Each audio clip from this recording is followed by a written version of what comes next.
working on the leaf balancing exercise. He wanted them to be able to balance them by their stems while spinning them with their chakra by the end of the week, so he was sure he mastered the exercise before moving on to the next one, and he once again summoned a clone to come up with a workout for the day. The next few days were brutal for the young blonde. He became slowly convinced he was suffering from Raymond deprivation, as well as physical exhaustion from his workouts and mental exhaustion. Because of the information he would learn from the clones, he had come across some interesting books in his studies, but he still felt sorry for the clones he would send to the library. He was also a little upset with how slow his clones were reading. He knew that they had to read everything thoroughly, or he wouldn't get all his ramen, but by this point he wasn't sure if 23 bowls of ramen would last him till the next weekend. Sadly, he was out of time for this week and was making his way towards the Hokage Tower. Speaking of the Hokage, Naruto had realized just how bad of an idea it had been to call the Hokage old man when he had been reading some of the older laws. He found out that being so disrespectful towards the village leader was a punishable offense, and he was increasingly glad that he was as close with the Hokage as he was. He had visited Iruka-sensei the following evening and gotten quizzed on the books he had read, and was slightly shocked that his old sensei was surprised he had read 23 books over the course of the week. He knew he had been a bad student, but he was still a little offended that Iruka hadn't immediately believed that he had read all the books he said. Naruto was by now outside the door of his surrogate grandfather's office and was looking forward to two things, the first of which was he'd be getting some scrolls on Hyunjutsu, and the second was obviously the ramen. The Hokage, unlike Naruto, hadn't had a good week. It had been one issue after the other. He had started training again and was sorely disappointed in how far his skill had fallen. And if all the work he was putting his body through to work himself back up wasn't enough, he had discovered that the Civilian Council had managed to steal all the funds from the Uzumaki vaults. 4 members of the Civilian Council were still unconscious in the hospital due to the pressure of the Kai he had directed at them were, and the finance minister would probably never recover. He had very nearly executed the entire Civilian Council for saying that the funds were appropriated because of the damage the Kikbi had caused in its attack. He actually had ordered the banking minister to meet with Ibiki for further questioning, but he was never more ashamed of the village as a whole than he had been at that moment. The Uzumaki clan had helped fund the Senju clan when they were founding the village, because the Uzumaki clan and the Senju clan were distantly related. The Uzumaki clan had already settled in Yuzu no Kuni before Konoha had been founded, and their lands were rich with precious metals and gems. The Hokage sighed. He had ordered the money returned, but he didn't know how long the Civilian Council would drag out returning it, but he had to make sure that the money was back at the very Hey, least by how's it Naruto's going, 16th birthday, Jonathan? because at that point, whether he was a chieftain or not, he was granted his Welcome inheritance. into He the was drawn out stream. of his dark mutterings by a knock at his door, and knowing that he had an appointment with Naruto today, invited the young blonde in.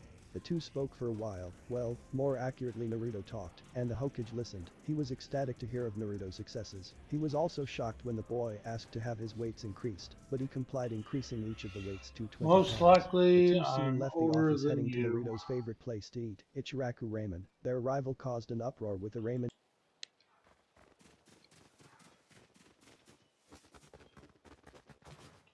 If you see my username on YouTube, the last 4 numbers on my YouTube is how old I am, what year I was born.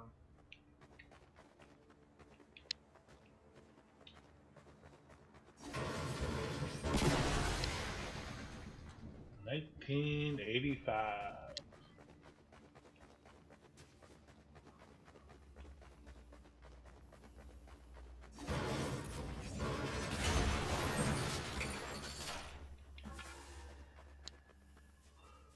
So I'm either 39, 40, or 41.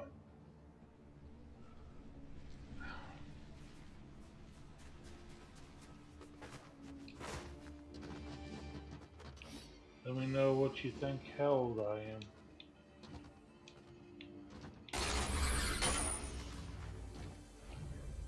I'm gonna. After bowl of ramen was slightly revolted. Seen him was the day of his academy caused in its attack. He actually had ordered the banking minister to meet with There we go. Ibiki for further questioning, but he was never more ashamed of the village as a whole than he had been at that moment. The Uzumaki clan had helped fund the Senju clan when they were founding the village, because the Uzumaki clan and the Senju clan were distantly related. The Uzumaki clan had already settled in Yuzu no Kuni before Konoha had been founded, and their lands were rich with precious metals and gems. The Hokage sighed. He had ordered the money returned, but he didn't know how long the civilian council would drag out returning it. But he had to make sure that the money was back at the very least by Naruto's 16th birthday, because at that point, whether he was a chunin or not, he was granted his inheritance. He was drawn out of his dark mutterings by a knock at his door, and knowing that he had an appointment with Naruto today, invited the young blonde in. The two spoke for a while, well, more accurately Naruto talked, and the Hokage listened. He was ecstatic to hear of Naruto's successes. He was also shocked when the boy asked to have his weights increased, but he complied, increasing each of the weights to 20 pounds. The two soon left the office heading to Naruto's favorite place to eat, Ichiraku Ramen. Their arrival caused an uproar with the ramen chef and his daughter. He had been worried all week when Naruto hadn't shown himself once. The last time they had seen him was the day of his academy exam, and they still hadn't known if he had passed or not. Gucci and AM were both very happy when they saw their favorite blonde stroll into their stand. After chatting for a bit, and the expected heart attack scare on Tucci's part upon hearing that his favorite customer wasn't going to be eating his ramen every day, the group discussed what Naruto had been up to the past week. Tucci and AM were shocked to hear how much the young blonde was working himself, and were completely shocked upon hearing what Mizuki had tried to do to Naruto. Gucci smiled upon hearing that the Hokage would be buying Naruto ramen weekly though, and he truly believed that using ramen as motivation was a brilliant way to motivate the boy to work on his studies.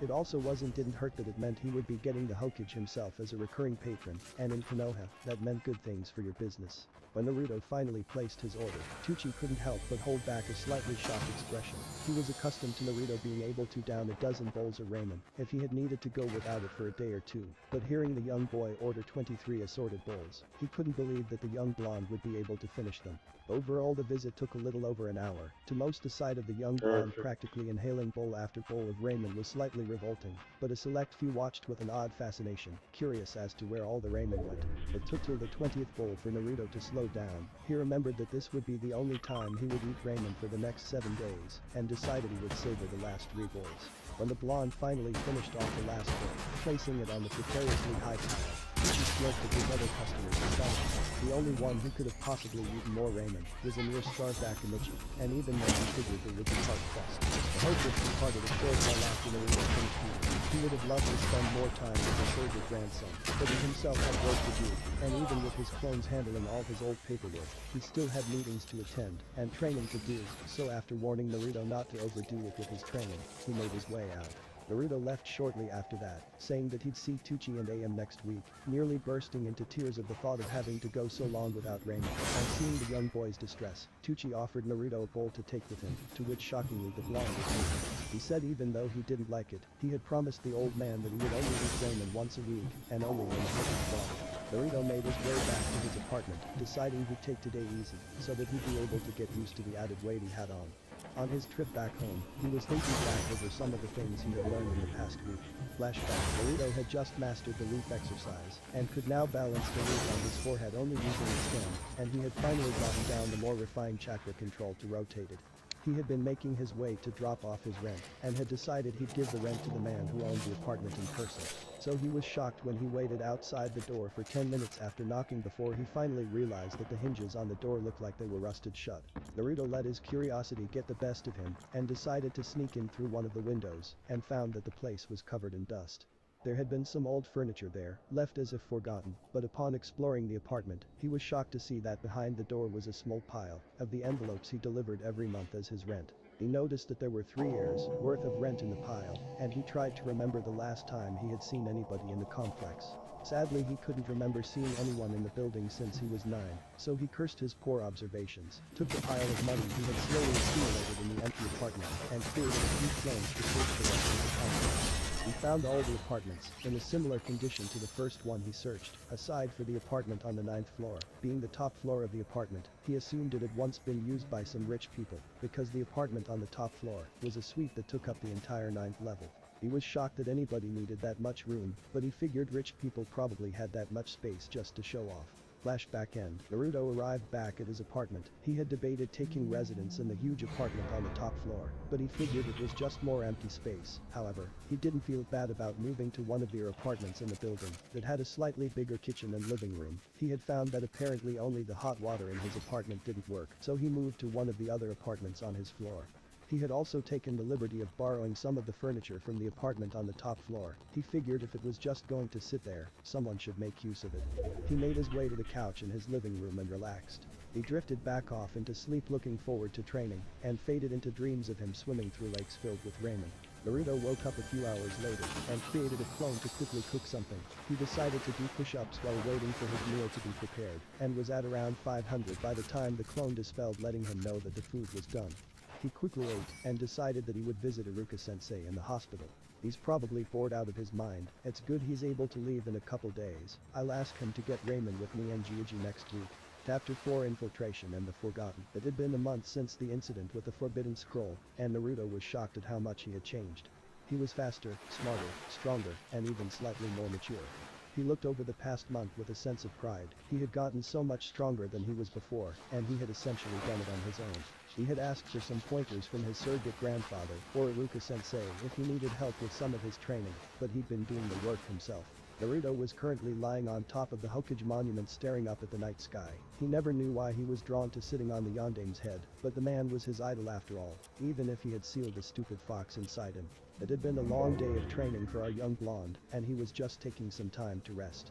He lifted his arms above his head in a stretch and smiled at the resistance he felt. He had gone against the Hokage's advice and increased each of his weights by 10 pounds yesterday instead of the usual 5, and was proud he wasn't finding it too difficult to get used to the new weight. He had spent the last month reading through all the shinobi history of the village, and he was pleased to say that the Hokage had agreed that anything more he read about their village's history was redundant by this point, seeing as he would only be going over it from different perspectives, so he had instructed Naruto to learn about the history of the other shinobi villages. He had decided he'd read about the villages that were allied with Konoha first, and decided that he'd start reading up on the founding of Sunakagura tomorrow. He had read about a lot of smaller villages in passing, and was looking forward to reading about them too. He had also read in a few of the histories about a village called Uzushiogakure, the village hidden in the whirling tides. Apparently the village had been an ally of Konoha, but had been destroyed in the Second Shinobi War, and was now nothing more than ruins. He figured that the best way to go about his reading to keep himself from getting everything he learned confused would be to study the different villages one at a time. So he would only study the destroyed villages after he had built up a good knowledge on the ones that were still around and could pose a threat to his home today. Naruto was also looking forward to when he'd be able to go out on missions and see the other villages. He had decided he wanted to see the ruins of Uzushiogakure and had made a mental note to ask his Gigi if when he was a bit older if he would be allowed to go and visit the place. The blonde pushed himself up off the Yondame's head and slowly stood up. He nearly fell forwards off the monument, but quickly stabilized himself by pushing chakra to his feet till he didn't fall. Ryu, that wouldn't have been good, thank Kami. I listened to Gigi and worked on my chakra control. The young blonde had slowly been making his way through chakra control exercises and had finally gotten the tree walking exercise down the other day. He was still having trouble deciding what the next exercise he was going to do would be. There were two that stood out to him as immediately useful. He figured he'd be able to get them both down before he had his team assignment, but was trying to decide which would be more immediately useful in case he couldn't get them both down. Water walking made sense as the next thing to learn, but the chakra circulation exercise would be really useful for when it's cold, so I don't have to run around in a big jacket all the time. Well, if Gigi is gonna buy me some new shinobi gear, I know I'm going to have to tone down the orange. As much as orange is a Kika's color, it really isn't the smartest thing for a shinobi to wear. Naruto was laughing at himself while he was making his way back towards his apartment. He was looking around when he felt someone watching him, and quickly turned to look towards one of the rooftops, and saw an Anbu shift out of sight. Just you wait, Anbu-san. At this the young blonde had a slightly sinister grin etched across his face. He had initially intended his painting the Hokage monument to be his last big prank that would be forever remembered, but recently he had gotten an idea to work on something. He came up with his idea and knew that it would be his crowning achievement in the pranking world.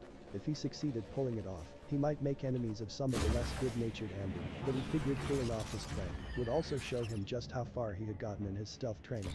By this time, the blonde had made it back to his apartment building and walked up to his new apartment. He had told the Hokage about the building being abandoned, and the Hokage just said he didn't want Naruto living there in an empty building.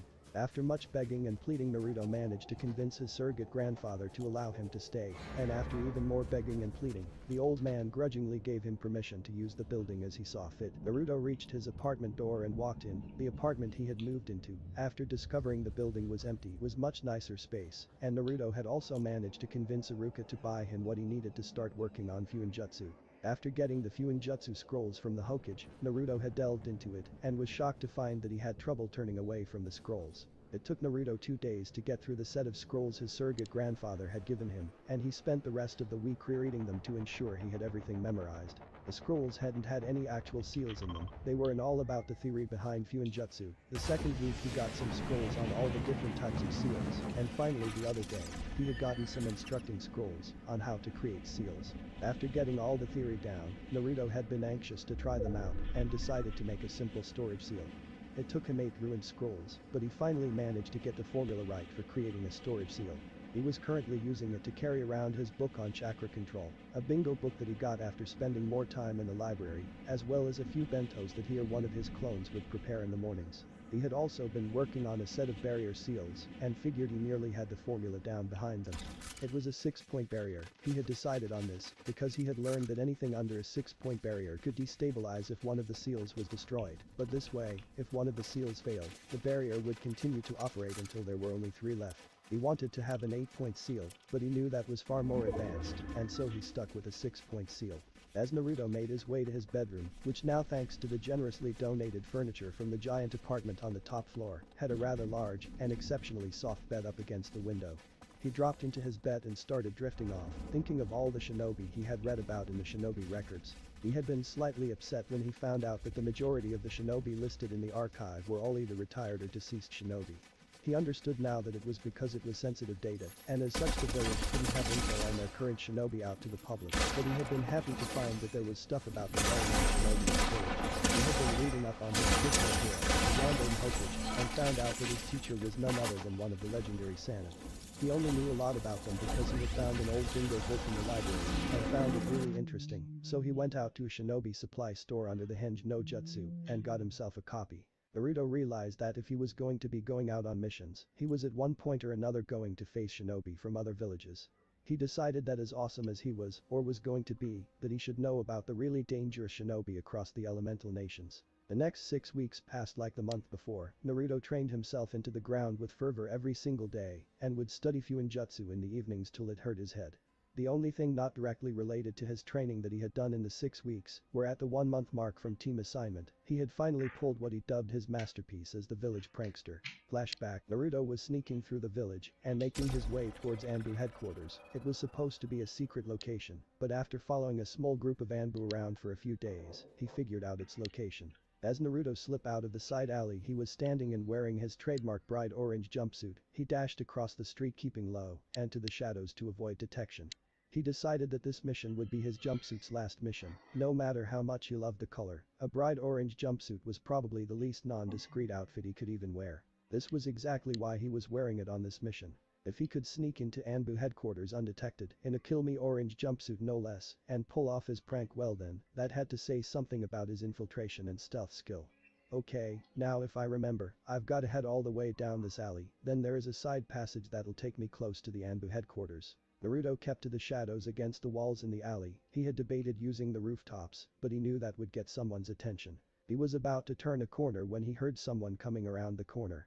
He quickly jumped up and stuck himself to the bottom of the balcony and stayed there as he watched the people walk underneath him. The two were wearing standard Konoha vests and were talking about some mission. Naruto decided not to pay much attention to the details they were talking about, but he made a note of what the shinobi looked like.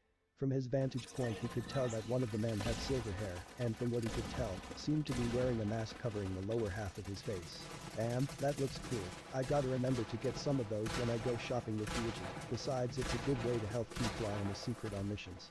The other man looked like an older Shikamaru to Naruto, so he figured the second man was his infamously lazy classmate's father. He stayed in his hiding place until the two men passed him.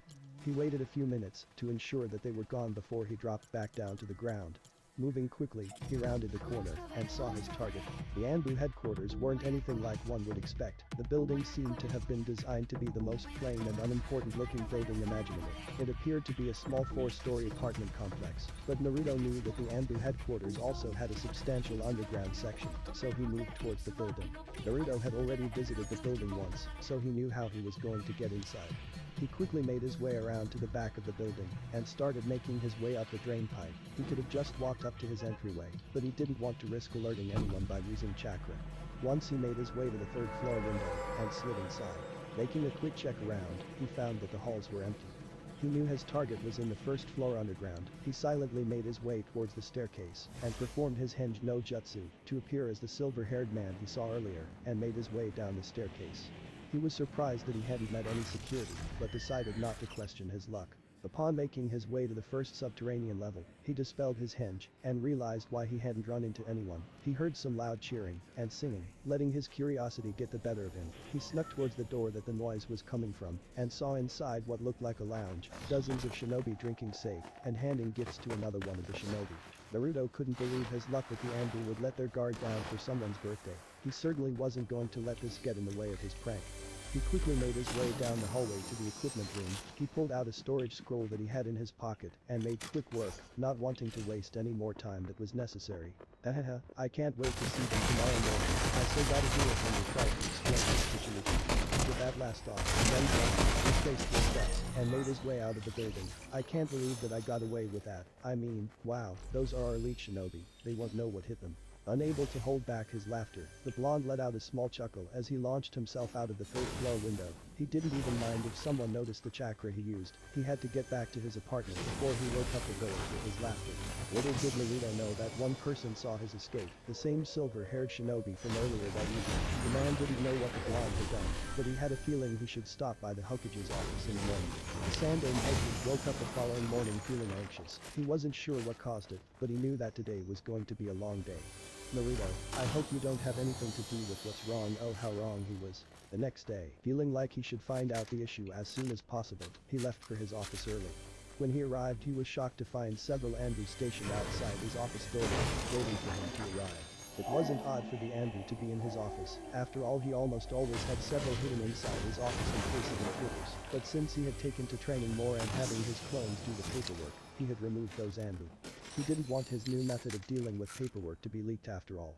Sarutobi also noticed something else odd about the Anbu. They were all wearing large hooded cloaks over their uniforms that went all the way to the floor, completely obscuring their uniforms. Putting off that for the moment, he quickly walked into his office and sat behind his desk.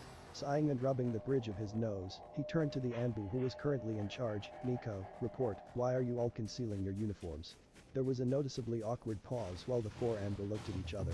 Finally, the one identified as Nico spoke. Hokage-sama, we have reason to believe Anbu headquarters was infiltrated, either late last evening or early this morning. What? How could this happen? What was the damage? The Hokage was absolutely shocked. Who could have broken into his elite shinobi's headquarters? That was a huge problem. If someone could get in once, then they could do it again, and there was no telling how much damage they might have done to the village.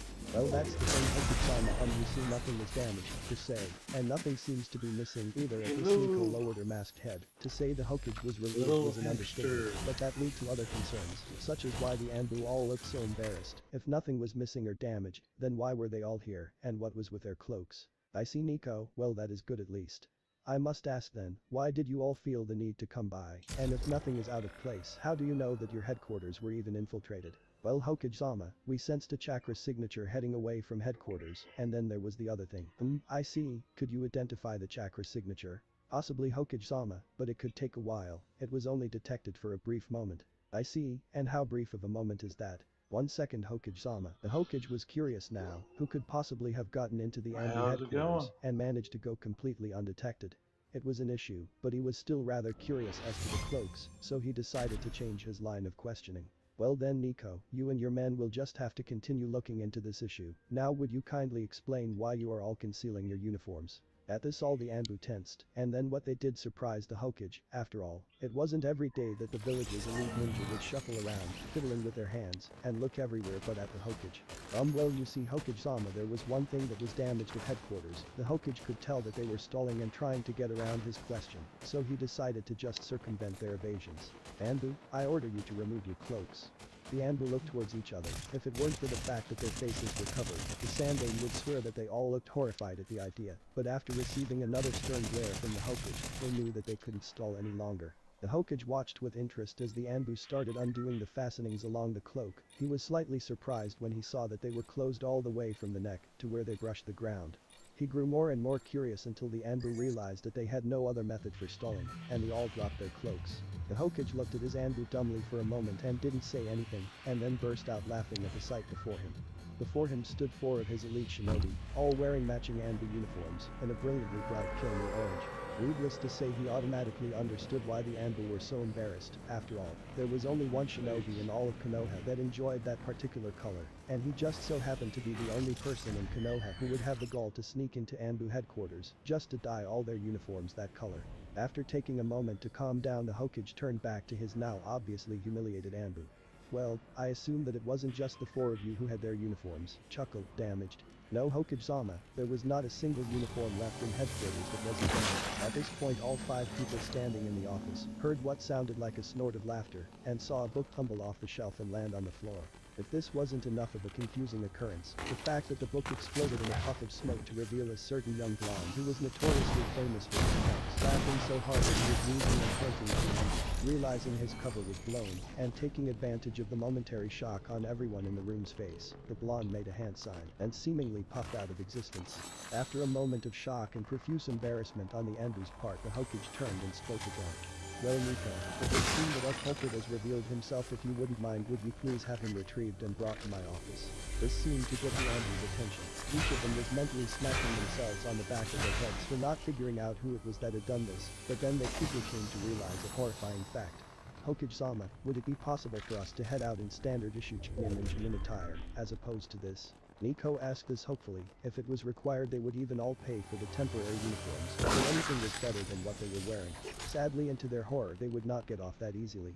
"I think not, Nico. Perhaps you can think of this as an exercise in stealth. After all, if a genin fresh out of the academy managed to infiltrate your headquarters in such an outfit, surely you can all operate for a day or two in orange as well."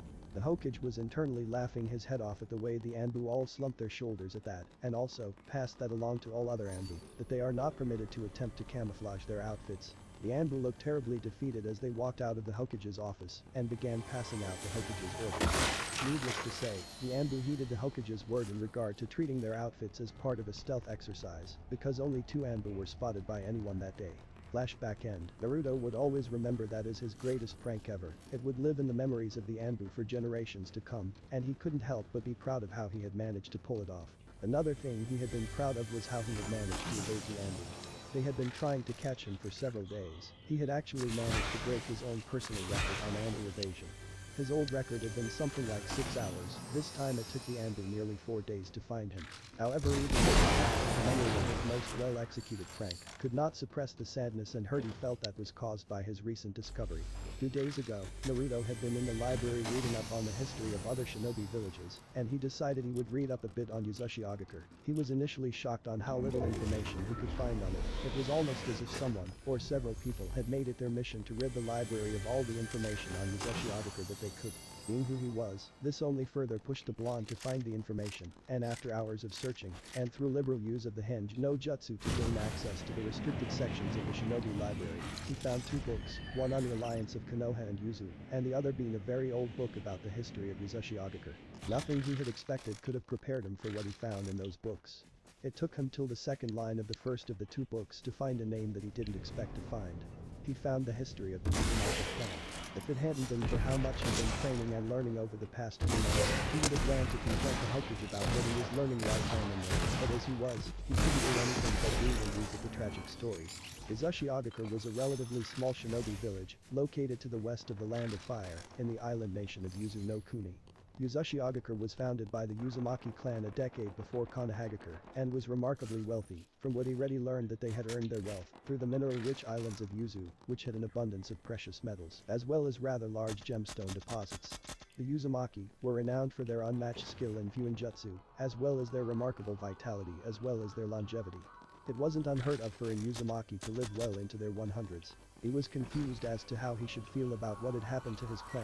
They had been destroyed, almost entirely during the Second Shinobi War, when the armies of Kuridakure, Iwagakure and Kumagakure, as well as some of the smaller villages, all joined forces to attack Yuzu. He read about the last stand of his people, and how even though they were hopelessly outnumbered, his clan stood their ground so they could ensure that the civilians were able to escape from the slaughter. Yuzushi Agakure had a shinobi force numbering around 2,000 in total, and the combined armies numbered were over 40,000, and still his family and his people stood their ground. They held the island hoping for help from either Konoha or Suna, but after 3 weeks of siege, and their numbers shinobi force taking casualties, the last of the Yuzu shinobi gathered together and managed to use a forbidden seal of their design, at the cost of their own lives, to seal the souls of all the attacking forces on Yuzu. He had spent the last 2 days training himself harder than ever with the knowledge that he could be the last of his clan, and as such, he had to make sure that his ancestors would be proud of him. Naruto had always wondered about his past and about who his parents were, but he had never bothered looking through the shinobi records for information on them. He was an orphan, and for all he knew Uzumaki might have just been a name randomly given to him, but after reading all he had on clan laws, he knew it was a punishable offense to take a clan name if you were either born into the clan or adopted into it. And seeing that he wasn't adopted, it meant at least one of his parents was in Uzumaki. Naruto had made a point of ignoring the shinobi records for the past 2 days, in fear of what he might find. He had always wanted to know who his parents were, but now that he knew that he might be able to find who they were, he was worried about what they would think of him. He was worried he might not be able to live up to their legacies. The next morning, Naruto awoke from dreams of his clan's last stand. He looked up at his jacket hanging in his closet and stared at the spiral he had always worn on his sleeve. He couldn't quite remember when he got it, but he knew it had been on one of his birthdays. He couldn't help but be upset with the village for wearing his clan symbol and so easily forget all his clan had stood for. The spiral that was on the back of all Konoha flak jackets was the symbol of the Uzumaki clan. When Konoha had been founded, the head of the Uzumaki clan had allowed the village to wear their symbol as a sign of trust and friendship between their villages. Sighing at the forgotten memory of his clan, Naruto slowly went about his morning routine. I can't keep putting it off anymore, I need to know who they were. As Naruto left his house, he began making his way towards the library. He would have stopped by the Hokage's office earlier, but he couldn't help but feel betrayed that his surrogate grandfather never told him about his clan. He decided that if he couldn't find his parents in the shinobi record, he'd talk to the Hokage, so he decided that he couldn't have his family. He decided that he needed to find out for himself. He made his way into the library, greeting the receptionist, and barely receiving any hostility from her. He had been coming here for the past 2.5 months after all, so he wasn't an entirely unwelcome sight. He learned that the head librarian didn't care who he was, as long as he treated the books he read with respect, and he kept quiet. Making his way up a few staircases, he headed to where the records were kept. He was still apprehensive about what he might find, but he decided he couldn't let his worry get in his way. He quickly scanned through the records, finding the clan section. He hadn't bothered looking through clans because he didn't know he had belonged to one. Scrolling through, he saw a lot of names he recognized as the names of his classmates, as well as some he wasn't too familiar with. He saw the Aburam, the Akamichi, the Haddock, the Haikta, the Inuyasaka, the Kurama, the Nara, the Sarutobi, the Senju, the Shimura, the Uchiha and the Yamanaka clan. He was instantly disheartened that his clan wasn't even listed here, but he decided that because they weren't officially a clan of Konoha, maybe they would just be in the main record. Sighing, he moved to a long row of drawers and searched through it. He was once again upset that the record had the shinobi listed based on the day of their death, so he spent a few minutes trying to figure out when his parents could have passed away. He in a matter of moments came to the conclusion that because he was born on the night of the Kikbi attack, then at least his mother had to be alive all the time before then. He sighed as the move to the 2 drawers set apart labeled for the Kikbi attack. Naruto spent hours going through the drawers. He couldn't help but feel responsible for every name he read. He felt sad to think that all that was left of all these shinobi who had died defending their village was a 4x6 card that had their information listed on it. He had been going through the records almost the entire day now, and it was getting near sunset when he realized he was coming near the end. Over the past hour or so, he had begun thinking that maybe what the villagers told him about his mother abandoning him had been right. If she wasn't in the records, then she must have abandoned him. As he was flipping through the final 20 cards, he noticed something that looked like him. He flipped back to the card in question and stared at the name again. He was having a hard time making out what it said because it looked like someone had spilled something over the card. Getting upset at that, Naruto pulled out a spare scroll that he had with him and set the card on top of it. He wasn't sure if using his chakra to transfer the writing would work properly with something like this, but that was how you transferred seals from scrolls to other tools. Setting the card gently on the scroll, he placed his hands over top of it and slowly began channeling his chakra through it. He knew the theory behind moving seals, even though he hadn't actually practiced it much yet, but because it wasn't a seal, he channeled his chakra slowly, in hopes of just picking up the writing that was there before the stain. After several minutes of channeling his chakra, Naruto slowly removed the card and read what it said. Name: Uzumaki Kishina, aka the Bloody Habanero, the Red Death. Rank: Junior. Specialty: Fuinjutsu, Kinjutsu. Note: at time of death, was off duty due to pregnancy. In the Hokage Tower, several hours later, across the village the Hokage was sitting in his office. He had been worried about Naruto not having come by his office today, and so he had asked Kakashi to summon the boy. He knew it wasn't the best use of his arguably most skilled nin, but he figured it would give Naruto a chance to meet his soon-to-be sensei a little earlier. It was worrying him now because he had sent Kakashi off over 3 hours ago. Sadly, this was when Kakashi came flying through his office window panting. "Kakashi, what is it? Where is Naruto?" The silver-haired masked shinobi looked up at the Hokage and could only answer with one word: "Gone." Chapter 5: The Demon Inside. The Sandaime Hokage looked across his office at the panting figure of Hattie Kakashi and could barely form a coherent sentence. He had been waiting for several hours for Kakashi to return with Naruto and had come up with several explanations as to why they were taking a while, but he had never imagined it was because of something like this. His only hope was that he had misheard the masked shinobi standing in front of him. "Kakashi, what do you mean Naruto is gone?" Kakashi took a moment to take a few deep breaths before looking at the Hokage. "Hokage-sama, as instructed I went off to locate Naruto and return him here. I visited the training ground he has been using for the past 10 weeks, and he was not there. I then visited the ramen stand he frequents, and he was not there. I continued to go to the library and found he had visited it earlier in the day, but he left a few hours before I arrived, and according to the head librarian, he looked rather upset when he left. Where did you look for him next? I can't believe he would have just disappeared. I wouldn't have thought that either, Hokage-sama, but I visited his apartment building and scoured the building from top to bottom, and when I found where he had been staying I found this." At this, Kakashi reached into his pouch and pulled out a small storage scroll. After applying a bit of jacket to it, Naruto's signature jacket appeared in a puff of smoke. The Hokage reached over and took the jacket from the younger man's outstretched hands. He didn't understand why Naruto would have left his jacket in his home, but he then realized something was missing. "Kakashi, where was the emblem he had on the left shoulder?" Kakashi looked surprised at this and examined the jacket again.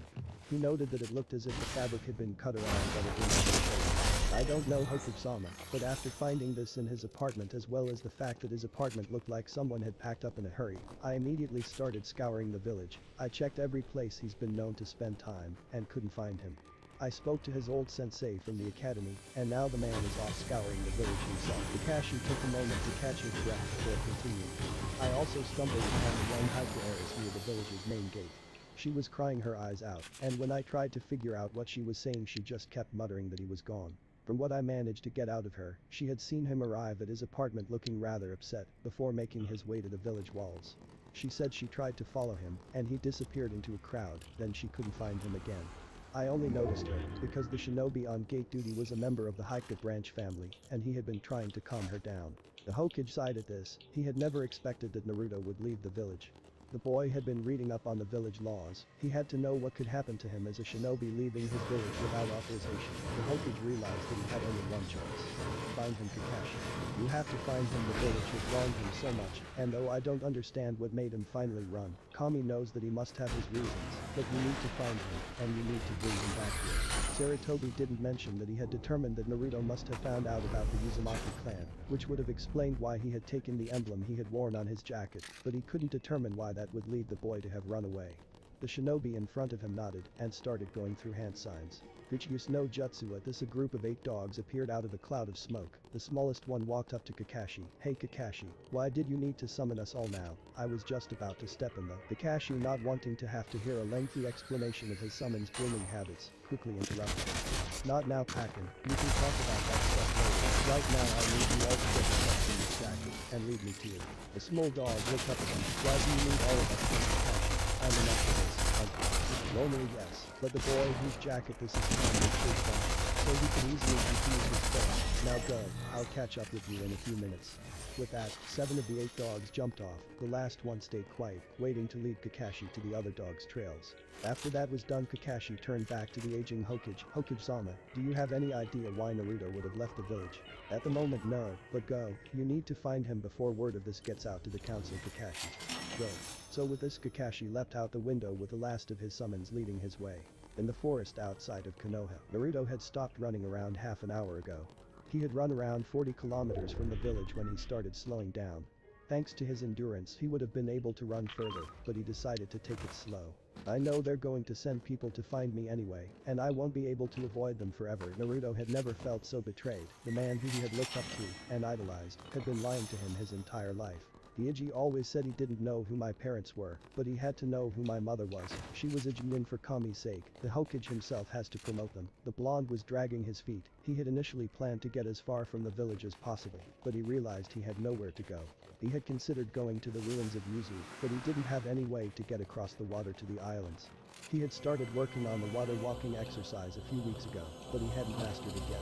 He had initially not wanted anyone to find him, so when he had left the village he created over 24 clones and sent them off in different directions, but after he crossed through a stream, he knew that at least the trail left by his scent would be gone. So at that point he had dispelled them. He knew a few of his clones had also crossed streams and rivers, so it wouldn't be easy for anyone to trace him, but he still wasn't sure what he was going to do. So the blonde walked. He tried to come up with some reason why the man who he had viewed as his surrogate grandfather would have lied to him about his parents. Would it have been that bad for him to even know one of their names? Why would the village have basically gotten rid of the history of his clan? None of it made sense, and with how he was feeling at the moment, he really didn't feel like giving anyone a chance to explain. His mother had to have had friends, and unless everyone who had ever known her had hated her, it didn't make sense that the entire village would view him as a demon. He was also upset that he really didn't know anything about her, aside from her name. He was really glad he had started learning Fuinjutsu, seeing as it was his clan's speciality, but he was really upset that he didn't have anyone from his family to teach him. He didn't even have any family scrolls. He decided that at one point he was going to need to visit the daemon of the Land of Fire, because he figured if anyone would have a family tree of what was apparently the royal clan of an allied country, it would be another royal family. The problem was that he knew there was no way for him to actually be able to meet with him. After all, he was just a genin, and more than that, he was a genin who had ran from his village. For all he knew, the daemon might think that he was a demon himself. So he kept on walking. He had left his jacket behind because it would only make him easier to spot in the forest. He was currently just wearing his jumpsuit pants, a black t-shirt, and his shinobi sandals, along with his weights. He had also stuck a few sealing scrolls in his pockets and was carrying some spare sets of clothes and some food in them. He kept on walking till and noticed how dark it was getting. He figured that even if he wanted to go farther today, he shouldn't travel at night because he didn't want to run into any bandits. He figured he'd be able to handle them, but he still didn't want to risk it. So he kept walking till he found a huge tree that seemed to have been hollowed out. From the looks of it, it might have once been an old outpost from back during the time of the clan wars, but he figured it would easily be better than sleeping out in the open. I can't believe how the village could turn their back on my clan like that. Hell, the Uzumaki helped fund the construction of the village, and they even supplied the village with chakra-rich metals in the beginning. Now the villagers just use the resources from my family's home and treat it like it belongs to them. Muttering to himself, he searched through the hollowed-out tree. He unsealed his sleeping bag from one of his scrolls and lay down. He was about to go to sleep when he noticed that he hadn't increased his weights that week. He remembered that the Hokage had warned him against upping his weights himself, because they responded to how much chakra he put into them. But he decided that he wasn't planning on talking to the old man for a while, so he figured he'd just do it himself. He didn't want to overdo it though, so he tried pumping as little chakra as he could into them. He was fortunate in the sense that all his limbs were already against the ground, which resulted in his not knowing exactly how much weight he had added. He slowly drifted off into a deep sleep, feeling angry and betrayed by the one person who he had thought he could always trust. Somewhere else in the forest surrounding Konoha, Hada Kakashi was getting worried. He had been running for several hours now, and had yet to find Naruto. As he had feared, Naruto had left dozens of trails leading away from the village. He had followed one with one of his dogs for almost 30 kilometers when it suddenly disappeared.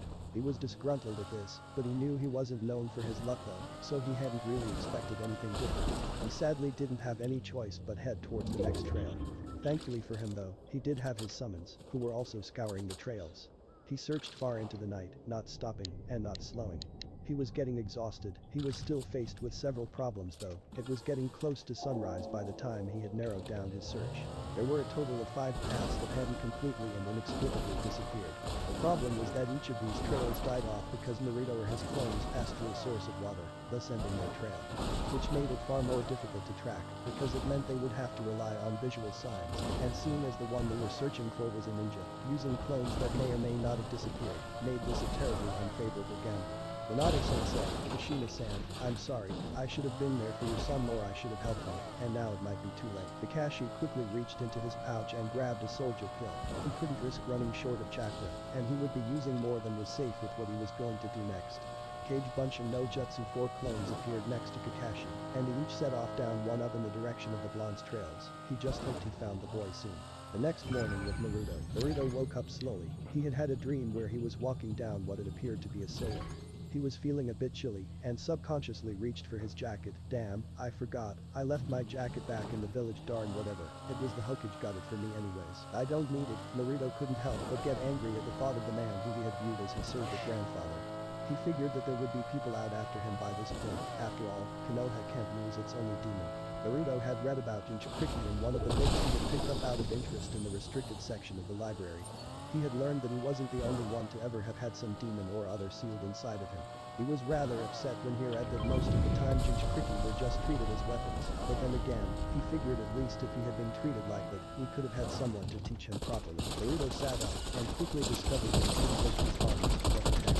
Why can't I dance? How much did I increase my weights by This sucks. Naruto spent the next half hour working on lifting his arms. It took him a while, but he eventually remembered one of the lessons he had read about in his chakra control book, about channeling chakra through his limbs to strengthen them. It took him a while to get the levels down, but he finally managed to stand up. Even after using chakra, I can still feel how heavy it is. I'm not going to be moving fast. He figured it wouldn't matter much, because he would probably end up being caught within a day. But he was a bit upset that he wasn't going to be able to make it more difficult for whoever the Hokage had sent after him. He spent the next hour or so stretching and getting his mobility back. It was difficult, but he was able to move normally by this point. Sadly, he suddenly heard what sounded like a group of people talking. He moved towards the opening in the tree and peered outside. As soon as his eyes became accustomed to the light, he became worried by what he saw. Outside of the tree, and heading directly towards where he was hiding, were a group of 6 men. The men weren't shinobi, and they definitely weren't from Konoha. He was the baby being pleased that the shinobi hadn't found him yet. Sadly, that was when one of the men in the group spotted him. Hey you, what do you think you're doing in our hideout? As soon as the man spoke, his companions became aware of Naruto and started drawing their weapons. What the hell? Why do I have the worst luck? Are you kidding me, Kami? What did I ever do to you? Sadly for the blonde, the bandits took his silence as reason to start advancing on him. They weren't moving quickly, but they had begun to spread out so that he couldn't get away. Sorry kid, but we can't have you telling anyone else where we have been hiding out. It's the end of the line for you. The men were developing sadistic smiles as they saw the blonde freeze up. They weren't the sort of people who cared who they hurt. As far as they cared, the boy just happened to have bad luck like the others. Back with Naruto though, he was shocked, he was frozen, he saw them coming towards him, and talking about killing him. It was like he wasn't anything more than a piece of junk. He tried to move, but he couldn't, they just kept getting closer and closer. In his mind, Naruto was running through all the times he had been attacked. He had nearly been killed a few times, but someone had always shown up at the end and saved him. He knew that the Hokage wouldn't have let him die, even if he had done a terrible job keeping him safe, but there was no one who would help him this time. He was far from the only home he had ever known, and he felt just as helpless as he had when the mobs used to corner him. Every fiber of his being was screaming at his body to move, but he just watched as they got closer. By now they were less than 10 meters from him, and they all had their weapons drawn. Oh, is the little baby sacred? One of the men joked while the others cackled back at him. Naruto watched as they laughed at him, and he saw one pull out a kunai. The man obviously wasn't skilled with the weapon, especially seeing as he managed to nick his finger with it as he flipped it around to get ready to throw. Naruto was still stuck. Why can't I move? I don't want to die here. I just found out about my clan. I have to revive my clan. I can't disappoint them. I won't let the world forget my clan. All of a sudden Naruto felt like he was in control of himself. He saw the man throw the kunai at him, but he wasn't worried. He quickly rolled to the side and at the same moment shot out one of his arms and caught the kunai out of the air. He saw the shock on the men's faces at his reaction. Naruto slowly stood back up and looked at the men. It was like time was frozen and no one moved. Finally the man who seemed to be in charge of the gang shook himself. What are you all waiting for? Get the brat. At this the group of men all charged at Naruto. He saw the first one swipe at him, and he dodged around to the side. He saw another blade coming down at him, and he used the kunai to block it. Naruto then quickly flipped over one of the bandits and slashed at his neck with the kunai. He wasn't paying attention to exactly what he was doing, he was just letting his instinct take control. He dodged under another slash, and lunged forward planting his borrowed kunai into the man's stomach. Seeing another man rush at him, he dived over the falling man's back, and rolled under another of the bandit's legs. He quickly slashed out, severing the tendons in the man's legs, before spinning around and planting the kunai in the side of the man's neck. He had hit the man with so much force that the kunai slipped out of his grip. Seeing the 3 men who were still standing look at him with rage in their eyes, he jumped backwards, towards the other 2 fallen men, and grabbed their swords. Once again the man who was in charge seemed to be shouting something, but Naruto wasn't able to hear it. The blood was pounding in his ears, drowning out all sound. The men charged again. Not being particularly skilled in Kenjutsu, Naruto did his best to block all the slashes made at him. Sadly, he couldn't block them all, and he started gaining cuts and tears in his clothing. Gritting his teeth to block out the pain, Naruto jumped away from the men and hurled the two swords at the men. Two of them easily dodged the makeshift attack, but one was not as lucky as the sword managed to embed itself deep into his chest. With a burst of speed, Naruto rushed at the last two men. He was doing his best to dodge their swings and slashes, and after working his way inside their defenses, he started lashing out at the men with his fists. He managed to make good contact with one of the men's elbow and seemed to shatter it. Moving quickly, he grabbed the kama from the man's hands and slashed at his neck. Jumping away again, Naruto stood across from the man who had first told the men to kill him. He saw the man look shocked and enraged. He looked like he was yelling something, but he then charged at Naruto. Naruto waited as the man got closer. Before he finally lunged, he launched himself towards the man and slammed right into his chest. The bandit, not being able to stand up against the chakra-reinforced action, was forced off his feet into one of the nearby trees. Naruto dropped the kama when he flew towards the man. Seeing man approach him again, Naruto jumped into his guard again and dealt a devastating fist to the man's throat. Jumping back, Naruto stared at the man as he saw he start to cough up blood as he fell forward onto his knees. It was at this moment that Naruto came down from his adrenaline-fueled high and looked around him. He was standing in the center of a ring of his would-be attackers. He watched as the last man kneeling before him, coughing up blood. He watched a man slowly fall forward face first into the ground. Naruto finally looked down at himself. He saw that his feet were covered in blood. His pants had cuts and tears all over them, and were no longer orange, because of all the blood that had gotten on them. His shirt was still black, but it was sticking to his chest in places where blood had seeped through it. Naruto was in a state of disbelief looking at himself. He wasn't sure what to think until he looked at his hands, and the last thing he saw was red, before he felt himself sinking to his knees and sobbing as he lost sight of the world around him. Not too far away, Kakashi had been running all night and all morning. He had been getting more and more worried as his clones had begun to dispel. He was getting worried that he wasn't going to be able to find the boy. He only had one clone left out searching, and he wasn't finding any signs of where the boy could have gone to. Most of his summons had returned to their realm some time ago, due to tiredness, and so now he only had Pakin, who was still with him. Suddenly he got hit with the memories from his last clone. He nearly missed catching himself on the next branch when he received the memories. The clone had been following a decent path for a time after the water. When the path seemed to disappear, it had stumbled across multiple paths and made to follow one of them. After following one of the paths to what appeared to be a cave that was being used as a storage space for what his clone suspected was bandits, it had begun making its way back to where the paths diverged. It had been a few minutes away from its destination when it heard a blood-curdling scream and messed up its landing and ended up smashing into a tree, dispelling itself. As soon as he sorted through the memories, he shot off in the direction his clone had been heading. He knew he would take at least an hour to get there, but if by chance Naruto was around there, he had to find the boy. Come on, Pakin, we've got to hurry. Back with Naruto. I killed them all. Naruto wasn't sure what to do. The last thing he remembered, he had been covered in blood, the blood of the men who had attacked him. And now he was somehow in what looked like a sewer. He was an emotional wreck. He had been crying his eyes out for what felt like hours sitting in the darkness of the sewers. He wiped his eyes again and looked around. It looked just like tunnels as far as the eye could see. There was water on the floor, and it was dark. He slowly started walking down the tunnel to his place inside. He walked for what felt like an hour until he saw what looked like a dim reddish light in the distance. Whatever this place is, it needs some better lighting. Naruto continued making his way towards the light.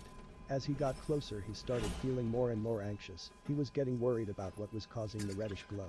Even if he was worried, his curiosity drove him to keep heading towards it, and he soon stumbled into what looked like a massive room.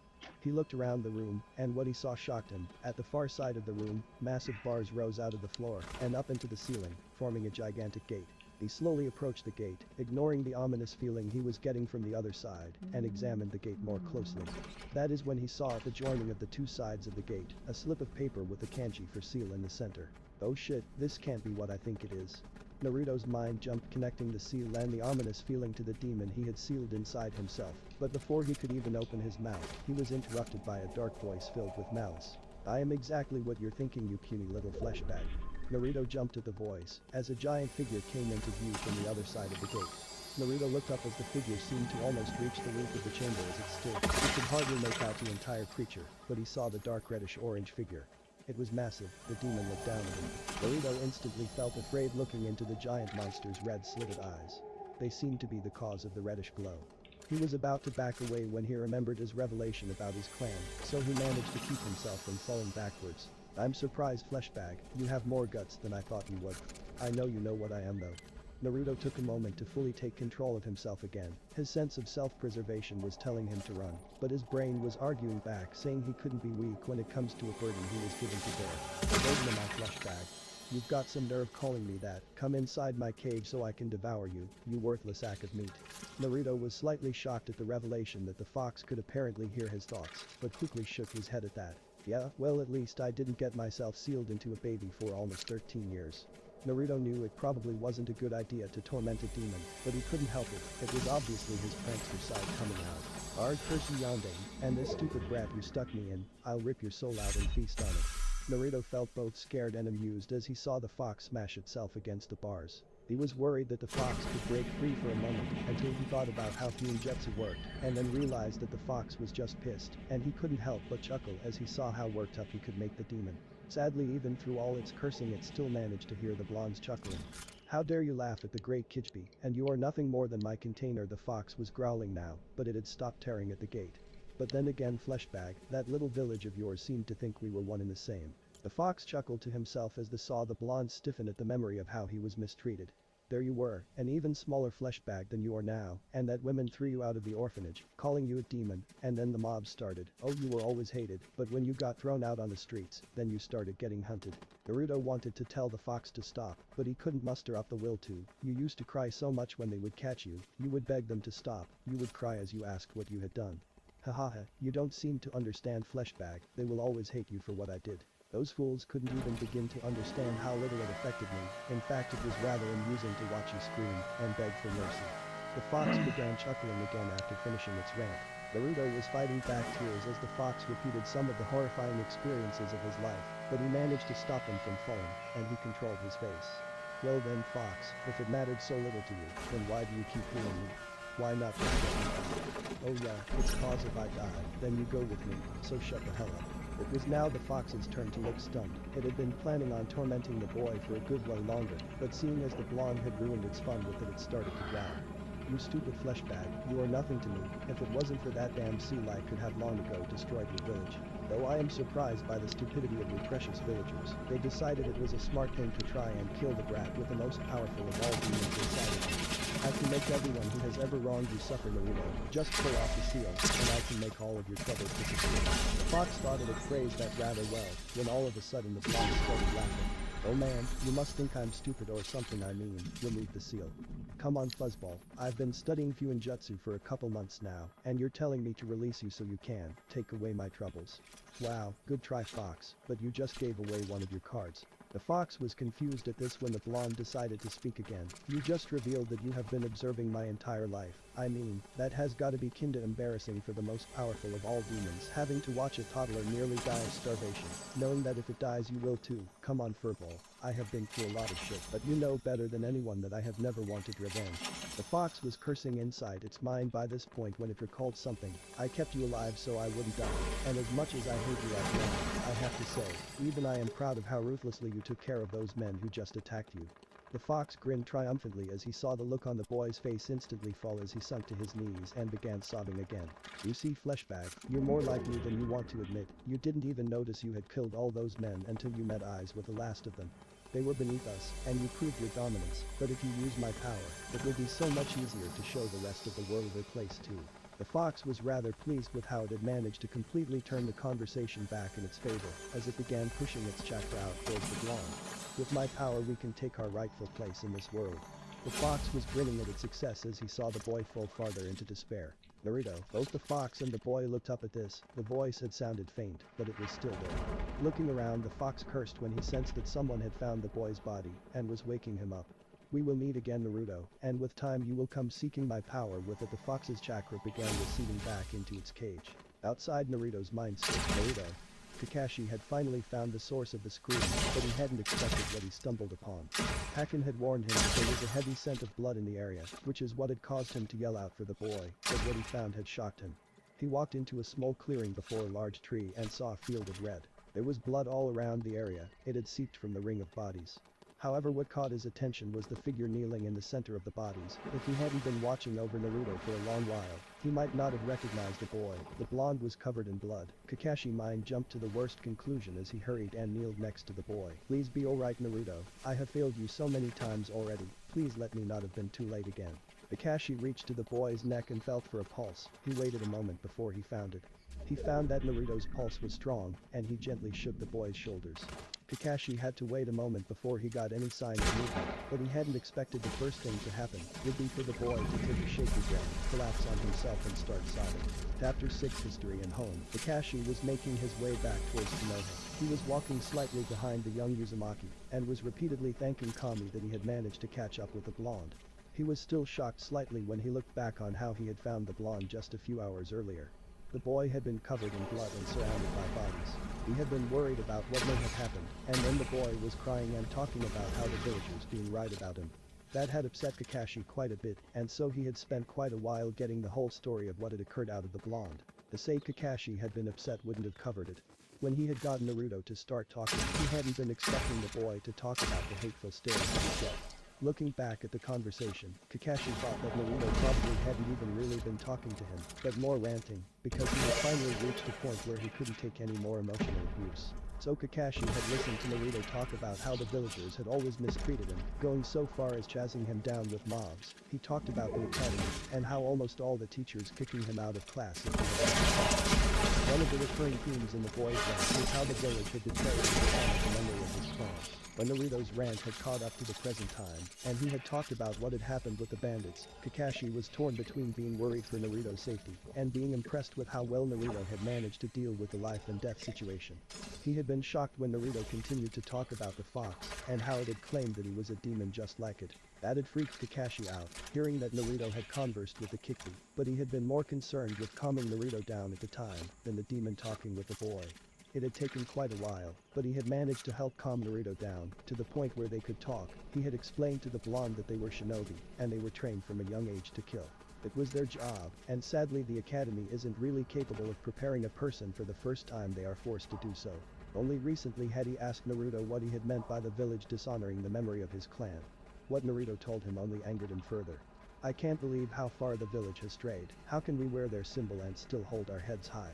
Kakashi had only listened to the boy's explanations, and remained silent. That brought them up back to now, the two shinobi walking in silence. As the two walked, Naruto was still going over the last 24 hours in his head. He had ran away from the village, killed 6 men, met the demon sealed within himself, and was now being escorted back by a man named Hada Kakashi. He was feeling better than he had been before he spoke with the masked man, but was still feeling guilty about killing the men. He had realized after speaking with Kakashi that the demon had probably just been trying to corrupt him or something, but he still was working on fully coming to terms with the fact that he had ended several men's lives. Stupid freaking fox, with all the crap I'm already dealing with, it had to try and mess with me now. When the two crossed one of the streams on the route back to the village, Naruto took some time to wash as much of the blood out of his clothes as he could. As he looked over himself, he knew that it was officially the end for his signature orange jumpsuit. He had torn up his jacket before he had initially ran away, because it had been given to him by the old man, but after reading about his clan he couldn't wear it, so he took his clan's emblem from it, and left the jacket behind. As for the rest of his outfit, his pants had dozens of cuts in them, and were now stained with quite a bit of blood. He sighed at losing the outfit that had become his trademark, but he accepted it. I guess I can always just use the Henge no Jutsu when I go out and buy some new clothes. Well, either that, or I can just ask Iruka-sensei to come with me. I'm not going with the old man, that's for sure. Thinking of the man he had viewed as his surrogate grandfather made Naruto feel betrayed once again, but pushed that thought aside for the moment. Had extended Uzumaki Kashima. Naruto had decided that based on Kakashi's reaction to what he told him about the Uzumaki histories, and what had happened to them, Kakashi at least knew about the Uzumaki, so he figured it seemed fit to ask about his mother. He figured there was a chance that he might not tell him anything, but if he had known It his doesn't mother, he matter. had I'm to getting ask. shot by Kakashi folks. was slightly surprised by the sudden question. After all, aside from asking to stop for a few minutes to get clean some blood off himself, Naruto hadn't spoken for almost half an hour. Kakashi stayed silent for a moment, considering how he should answer the blonde's question. He only debated it for a minute before he decided that the boy had been lied to far too much, and he could at least tell him a little about his mother. Yes, Naruto, I knew Kashina-san. She was a great woman, and an even greater shinobi. What would you like to know about her? Naruto was shocked that Kakashi had decided to answer his questions and decided to take this opportunity to learn everything about the woman who had brought him into the world. I want to know everything you can tell me about her, what she was like, her hobbies, the stuff she liked. Kakashi was wondering just how much he had gotten himself into when he offered to tell the boy about his mother. After all, he was never one for talking about lost comrades, especially when it was related to anyone close to his old sensei. Alright Naruto, I'll tell you what I know, but try and remember that I don't know everything. After all, she was quite a bit older than me. Sigh. Well, where to start? Kakashi and Naruto kept walking for a few minutes in silence, Naruto struggling to maintain his patience as Kakashi went through all that he had known about his old sensei's wife. Well Naruto, your mother was well known for her looks, she had violet eyes, and she had the red hair that was often considered a trademark of those from the Uzumaki clan. You are actually a lot like her Naruto. From what I heard when she was younger, she was also really stubborn and impulsive. By the time I got to know her, she was more level-headed, but she had a temper, and she wasn't someone you wanted to get angry. I remember a time. Actually, I'll save that story for later. Kakashi stopped talking for a moment to gather his thoughts up again. Welcome He had in, nearly Frederick. started talking How's about it going? Kushina and the Yondaime, but he composed himself and started talking again. Anyhow, your mother became well known for her fuinjutsu skills, as well as her kenjutsu skills. She was also rather skilled when it came to taijutsu. She became well known for beating anyone who would stand up against her to a pulp with her fists. Kakashi paused and looked over at Naruto to see how the blonde was dealing with all that he was hearing, and he was pleased to see the boy was smiling slightly. Now, I don't know a lot about your mother's childhood, but from what I know, I believe she was sent to Konoha to train at the academy slightly before her home village was destroyed. I assume she was sent there to keep her out of danger. Sadly, though, the rest of her clan perished and her original home was destroyed, so she remained in Konoha. She was fiercely proud of her clan, and I know she was looking forward to being your mother. I only met her when I was 11, she was a remarkable woman, and it was truly a loss for the village when she died. At this, Naruto looked down and held back some tears he felt growing in his eyes. He had decided he would be strong for his clan, and now he knew who his mother was. He was happy to hear that he had taken after her in a lot of ways, and was slightly upset that he didn't look anything like her. I bet I would have looked cool with red hair. Haddock-san, do you know if there are any of my family's clan scrolls in the village? I would like to honor the memory of my clan, and the memory of my mother, so if there are any of my family's scrolls in the village, I would like to see them. Naruto had wanted to ask the Hokage about them, but he wasn't sure whether or not the Hokage would give him anything from his family. After all, the Hokage had denied any knowledge of his family his entire life. I'm not sure, Naruto. I believe that when your mother came to Konoha, she only brought a few scrolls with her, but I'm sure that the Hokage would have those. Any other scrolls would probably still be in the ruins of her old village, but I would guess they might have all been stolen by now. Naruto sighed at this. He had already decided he was going to visit the ruins of Yuzu someday. Now he just had another reason to do so. He wasn't happy about it, but he was going to ask the old man for his mother's scrolls. Now that Naruto knew they existed, the Hokage couldn't lie about them. Well, I guess I'm going to have to get them from the old man. Well, I was going to need to talk to him anyway. Haddock-san, I'm guessing if you knew my mother, then you knew my father as well. I couldn't find anything out about him, or even his name. Could you please tell me about him? As Naruto looked at Kakashi, he saw him stiffen at the mention of his father. Kakashi took a deep breath and looked as if he was struggling with himself over the question. Finally, he sighed and turned back towards Naruto. Your father, Naruto, as much as I wish I could tell you about him, I can't. What do you mean, why not? Naruto, your father's identity is a secret. In fact, I don't think that there are more than 5 people in total who know who he is. I'm sorry, but I can't tell you about that. I promise one day I will, but for now you just have to wait. Kakashi watched Naruto to see his reaction, but was surprised when he just shrugged. Alright Kakashi, just so long as it's not like the fox, where everyone but me knows about it. So could you tell me any more about my mother? I'd like to know everything I can about her. The two made their way back to the village discussing Kushina and some of her exploits. Naruto was happy to hear that she had also been a prankster, and was shocked when he heard Kakashi tell him some stories about missions she had gone on. When the pair reached the gates of the village, Kakashi noticed Naruto tense up and quickly decided to calm the boy down. Naruto, remember, we're just going to go talk with the Hokage, you don't need to worry about the villagers. Naruto didn't seem to calm down at this, but he nodded nonetheless. As the pair made their way through the gates, Kakashi paused for a moment to speak with the Chunin on gate duty to explain why they were there. He just told them that they had gone out to deal with a small group of bandits in the area. The two guards told the pair to make their way to the Hokage Tower to report their success, and that they would be free to go about their business after that. The glare Naruto received from the civilians as they made their way through the village did not go unnoticed to either of the two shinobi. Kakashi sighed when he saw the way the villagers looked at Naruto and was about to say something to reassure the boy when Naruto did something he wouldn't have expected. Naruto saw all the villagers staring at him with their hate-filled eyes, and he tried to hold down his upset at it. Stupid villagers, why can't they see me as the prison instead of the monster inside? No, that's it. If they're going to do this, I'll give them a reason to worry. How stupid can a village be, thinking it's a smart idea to antagonize and torture a person who holds the demon who destroyed their village? Naruto used his chakra to create a field of immense pressure in the surrounding area.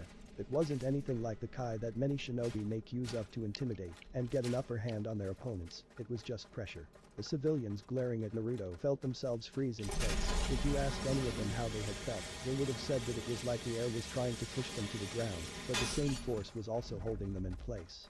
The only reaction that Naruto got from the villagers was their hate-filled eyes turning to shock as well as worry. He met eyes with one of the villagers and smirked slightly at the look of shock in the man's eye. Let's go, Naruto. You can't keep Hokage-sama waiting. Kakashi wasn't sure if he should recommend Naruto for what he had done or not. Strictly speaking, shinobi were supposed to use their powers on civilians, but then again, most shinobi haven't spent their entire lives running from hordes of civilians trying to string them up. Naruto sighed, and his expression shifted from a smirk to a blank face. Very well, Haddock-san, let's not keep the Hokage waiting.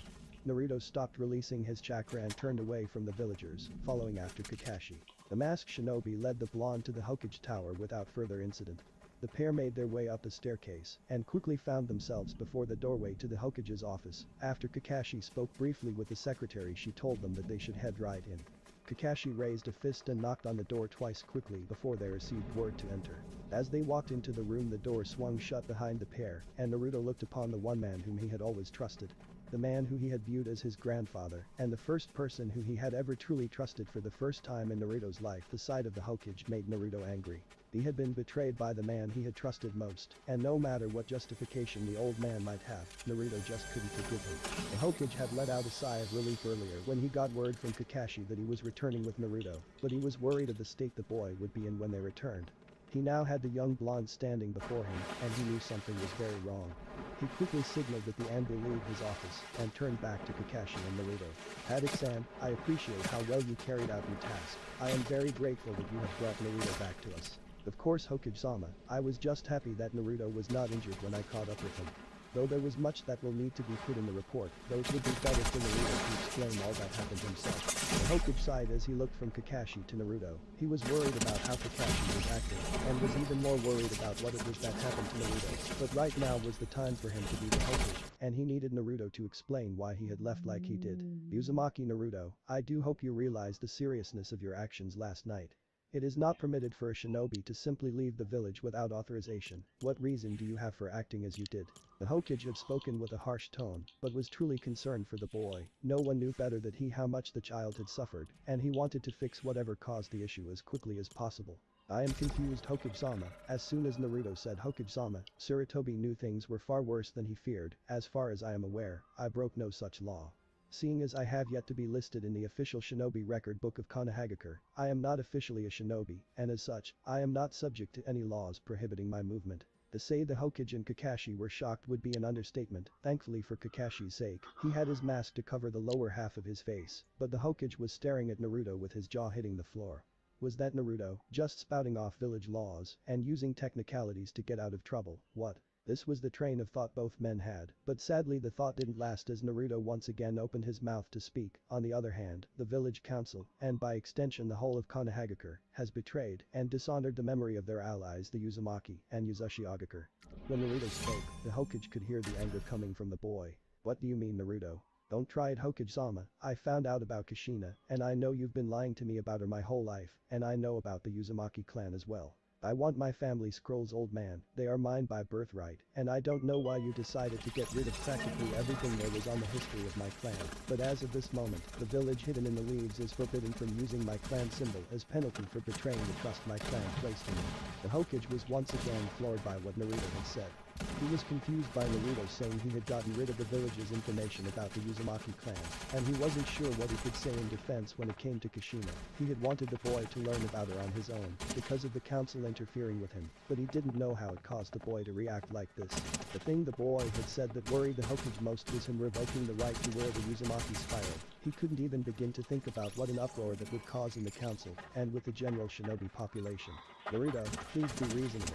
I know I should have told you about Kushina earlier, but I had my reasons for keeping it from you. I wanted to tell you, but I couldn't. Save it, old man. You're the Hokage, the most powerful man in the village. If you wanted to tell me about my mother, you could have. I want my family scrolls, and I want the shinobi to stop wearing my clan symbol by the time of team assignments. Hiruzen had been surprised by the blonde many times in his life, but what the boy was saying now had to be the most surprising things he had ever heard from the boy. He could hear the hurt, pain, anger and betrayal felt in the boy's voice, and he could do nothing but hang his head in shame. He knew he had lost something very important this day, something that would be nearly impossible to get back. He had lost the trust of the boy who he had viewed as family. Naruto, I'm so sorry. The Hokage took a few minutes to compose himself before he unlocked one of the drawers of his desk and pulled out a scroll and placed it on the table. It was not large, but it had the Uzumaki symbol on it, and Naruto could make out a storage seal on the scroll. He also noticed a few other markings on the seal, and concluded that it must be a blood seal, meaning that only he should be able to open it. He looked back up at the man who he had trusted and spoke again. Don't worry, Hokage-sama, your Jinchuriki isn't planning on running away again. But I don't plan on taking all that crap from the villagers anymore. I'd recommend you keep the council away from me. After all, they should realize that it's not a good idea to antagonize the one person inside the village that if you piss off too much, could quite literally let loose a demon on them. The Hokage could only look down at his feet as Naruto turned and exited the office. He just stood there for a few minutes before Kakashi spoke to him. Hokage-sama, are you alright? Should I go bring Naruto back here? No, Kakashi, Naruto was entirely correct, as he is not yet listed in the official shinobi record. I am not allowed to restrict his movement. What happened out there, Kakashi-san? What happened to Naruto that made him like this? The Hokage saw Kakashi look hesitant before he gestured for the Hokage to sit back down, explaining that it was going to be a long story. Well, it started early this morning shortly after sunrise when I was still searching for Naruto, and one of my flames hit the screen. Back at Naruto's apartment, Naruto had barely held himself together as he dashed back to the Hokage's office. He was barely holding himself together, and he was desperately trying to calm himself down. He had taken the roofs all the way across the village at full speed. He hadn't wanted to have to deal with any of the villagers, so he kept away from them. By the time he had seen his apartment, he had reinforced each move he made with chakra, essentially making him blast off the roofs with each step he took. To anyone who saw him, he would have just appeared as a blur. He flipped over in midair and landed on the side of his apartment building, and ran straight up the ladder till he reached his floor. He walked through the door and collapsed onto his bed, allowing his emotions to overtake him. Naruto wasn't sure how much time had passed while he was in bed, but eventually he calmed down and sat up. Well, I guess I should take a look into the scroll and see what's in there. Naruto stood up and walked back into his living room. He sat down on the couch and pulled the scroll out of his pocket, looking at it closely. It looked far more intricate than it had when he took it from the Hokage. He had initially just noticed a blood seal on it, with the Uzumaki crest. Now though, he saw that the entire scroll was decorated with intricate spirals blending into one another. Just the look of it was entrancing, made him think of water swirling through itself, an endless whirling tide. Slowly he took a breath and bit his finger. He rubbed some blood on the seal and channeled his chakra into it. The scroll that fit comfortably in his hand started to expand till it was around half the size of the forbidden scroll. He was surprised by this, but he figured it was just an expansion seal. He had read about them briefly, but there wasn't a whole lot of information on them in the village, so he hoped that there would be something on them in the scroll.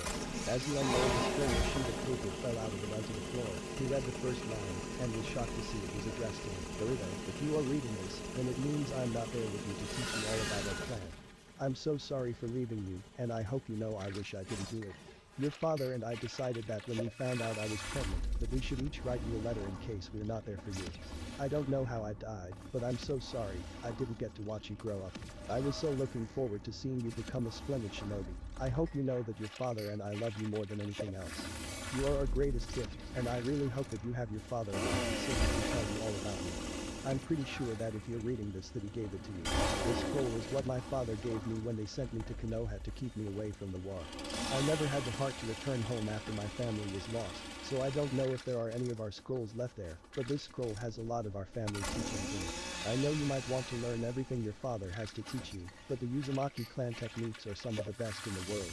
I really hope you don't ever have to read this letter again. But I want you to know that I will always be proud of you no matter what, and that I love you, and even if I'm not there to tell you, you should know how loved you are. Ashina. P.S. Find a great girl just like your mom will. And don't only eat ramen, as delicious as it is, you should eat more than just that, otherwise you'll stunt your growth. Naruto had reached the end of the letter and was holding back tears from his eyes.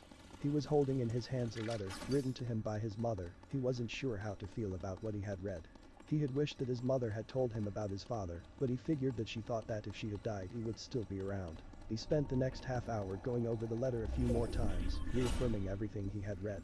He had spoken to Kakashi about his mother, but reading his mother's letter made her seem far more real to him. She had had hopes, and she had had dreams for him. She had wanted to be there for him while he grew up, and she even wrote him the letter in case she wasn't able to be there for him. "I promise I'll make you proud, Mom. And I will rebuild our trust." Naruto folded the letter carefully and placed it in the drawer beside his bed. He then returned to the living room and began looking through the Uzumaki scroll. Well, that's what's in here to learn. Naruto spent the next hour going over all the different things on the scroll. As he guessed earlier, the scroll was full of seals containing additional scrolls. He found some scrolls on different types of seals, including the seal that increased and decreased the size of the scroll itself. He was shocked at the sheer number of scrolls that the one scroll contained. He continued searching through the scrolls until he stumbled upon one of the things he had been looking for. He saw the Uzumaki family Taijutsu scrolls.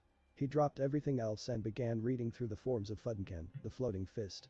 He wasn't sure how long he studied the forms, but he was brought out of his studying when his stomach started rumbling. He sighed as he set the scrolls down and moved over to his kitchen and began preparing some food for himself. He spent the next few minutes standing before his stove cooking himself dinner. Kakashi had been crouching in one of Naruto's windows and watched as the boy went to cook some food. He was feeling a bit hungry himself, but after he had been dismissed from the Hokage's office, he had come straight to Naruto's apartment and had arrived to find Naruto going through the scrolls on his table. He watched out of curiosity for a while and decided he would wait to get food till he spoke with Naruto. He just wasn't sure how exactly he should approach the boy. He was running through ideas when he saw Naruto walk back into the room and place two bowls on the table after sealing the majority of scrolls back into the main scroll. Kakashi was surprised when he heard Naruto speak up. "So Haddock-san, are you going to come in, or are you just going to sit there watching me for another hour?" Kakashi nearly fell off the windowsill, but managed to catch himself and stepped in and sat at the table. "How did you notice me, Naruto?" "I made sure I was silent. I've always been good at figuring out when people are watching me. Also, a grown man sitting in my window frame isn't that difficult to see. I mean, you didn't even really bother to hide yourself. So what would you like, Haddock-san? Did the Hokage send you to drag me back because of my attitude?" Kakashi sat down across from the table and thanked Naruto for the food before he started speaking again. "No, Naruto, I decided I should come by and see how you were doing. I know how much you care about the Hokage, and I figured that you must be upset after what happened." Naruto remained silent while Kakashi spoke. He focused mainly on his food and was once again very grateful he had learned how to cook for himself. One of the many plus sides he had discovered about cooking for himself is that he could eat whenever he wanted without having to go buy food. "Well, I'm fine, Haddock, and I'm just going through my family's scrolls." "I see. Well, I think you should know that I told the Hokage everything that you told me after I found you, but aside from that, if you would like any help with the scrolls, I can offer some assistance. I may not be in Uzumaki, but I did see your mother fight several times." Naruto wasn't at all surprised to hear that the man had told the Hokage everything, so he decided to comment on it. He was interested in seeing if the man would be able to help him at least figure out some of the basics for his mother's taijutsu style. "Well, since you offered, do you think you could help me with some of the basics of my mother's taijutsu style? It is really complicated." Kakashi cringed at that. If there was one thing he doubted he'd be able to help with, it was the Uzumaki taijutsu style. He had tried to study it with his Sharingan once, but Kushina had beaten him to a pulp, saying he wasn't allowed to learn the style. If she was anything, she was very protective of her family history. Actually, that's one of the few things I can't really help with." Kakashi saw the blonde's face fall and sighed, knowing he'd have to call in a big favor for what he was about to say. "However, I do happen to know the village's resident taijutsu master, and I'm sure I could convince him to help you work on it, but I have to warn you, he is a bit extreme." Naruto perked up at Kakashi's words. He'd introduce him to the village's taijutsu master. Well, that had to be good. He only hoped that whoever the guy was, he wasn't too insane, but then again he figured he could handle whatever the guy could throw at him. Naruto and Kakashi spoke for a little while longer before Kakashi asked Naruto to meet him near one of the training grounds the next morning at 5, so he could introduce him to the village's taijutsu master. The blonde was ecstatic to think about learning his family's style, and after Kakashi told him about how his mother had quite literally beaten him into the ground a few times with it, it just made him more and more excited. After Kakashi left, Naruto sealed all the scrolls back into the main Uzumaki scroll and locked it into his nightstand and put a locking seal on it. It would only react to his chakra, so he figured it would be safe there for now, and he'd create a more secure seal for it later. After all, he finally had something of his family's, and he wasn't going to let anyone take it away from him. Naruto quickly went to sleep dreaming about the next morning and training. If only he knew what it would really be like, then those dreams would have been more like nightmares. After 7 dreamers, Naruto was on his way towards the training ground Kakashi had specified the night before. He hadn't gotten a full night's sleep because in his sleep he had relived killing the bandits over and over again. If he had to guess, he would have said it was the fox trying to mess with him, but because he had no way of stopping it after a few hours, he had given up and had gone back to studying his family's scroll. He had made the chief focus of his studies Fudenkan. He figured he should at least try and start working on the katas that formed the style before he met with the village's Taijutsu master, and so he had spent the majority of the night working on that. As of now it was nearly 4:30 in the morning. He figured it wouldn't hurt to be a little early. He figured that if the Taijutsu master arrived to find him already training, he might be more inclined to help him, because it just showed how dedicated he was to his training. Naruto was still having a bit of trouble moving at his full speeds, because of how much he had increased his weights by the day before. He was directing a bit more chakra than usual to his limbs to help ease the stress on his muscles, but he still wanted to get the maximum benefit of using his weights, and he wasn't entirely sure if the chakra would slow down how fast he got used to the weights. One of the things he had noticed though was the increased destructive power of his punches and kicks when he fueled them with chakra. He related it back to when he had learned tree walking. It had been a lot of trial and error, trying to find the exact amount of chakra required to walk on the trees. He had been working on the tree climbing exercise for nearly 3 weeks when he finally lost it after he once again slipped off the tree. His solution had been to gather as much chakra as possible at his feet, and he ran at the tree. The first thing he should have noticed was how fast he was going. The second thing should have been the large imprints he was making in the ground. However, all his attention was directed at the tree he was intent on climbing. He swore he would remember what happened next for the rest of his life. He planted his foot on the tree, and in a split second he knew that it wasn't going to end well. As he was about to push off to try and make another step, the tree was blasted apart. Naruto found himself being shot through the air, but his eyes were stuck on the tree, which was now beginning to fall over, due to the large chunk that had apparently been blown off of it. He had been so shocked by what he had just done he barely registered the fact that the tree was falling towards him. Thankfully he had good enough reaction time to get out of the way, but he wasn't about to forget the tree nearly falling on top of him. Naruto brought himself back into the current moment and saw he was arriving in the training ground. He took a few minutes to look around. He was slightly shocked to see the condition of the training grounds. The training post seemed to be all worn away, and many of the trees surrounding the area seemed to have undergone similar treatment. He was surprised that the village had allowed the condition of the training ground to deteriorate so much. He guessed from the state of it that the equipment hadn't been replaced in at least 5 years, and all the equipment was supposed to be replaced every 6 months. The blonde began his warm-up with 15 minutes of stretching. He wanted to make sure he would be able to do whatever the Taijutsu master suggested, and he had learned very early in his training how important stretching was to a successful workout. After finishing his stretches, Naruto summoned a few clones to work on chakra control and went for a run around the clearing. He finished his run and still had a few minutes before he was supposed to meet the Kakashi and his friend, so he decided to have a light spar with his clones while he waited. He had only just begun to get into his spar when he began hearing shouting in the distance. He was initially unnerved, but as soon as it became clear that the shouts were not pained or strained, he focused back on his spar. He grew slightly worried when he noticed that the voices were getting closer and hoped that whoever it wasn't going to bother him. Naruto decided to just ignore what he now recognized as 2 voices and completely focused on his spar. He couldn't afford to get distracted in his spar. If he wanted to get the most benefit out of it, he needed to give the fight his full attention, or at least he tried to give the fight his full attention. The voices he had just heard were closer, much closer. Whoever it was who had been shouting was moving towards him, and they were moving fast.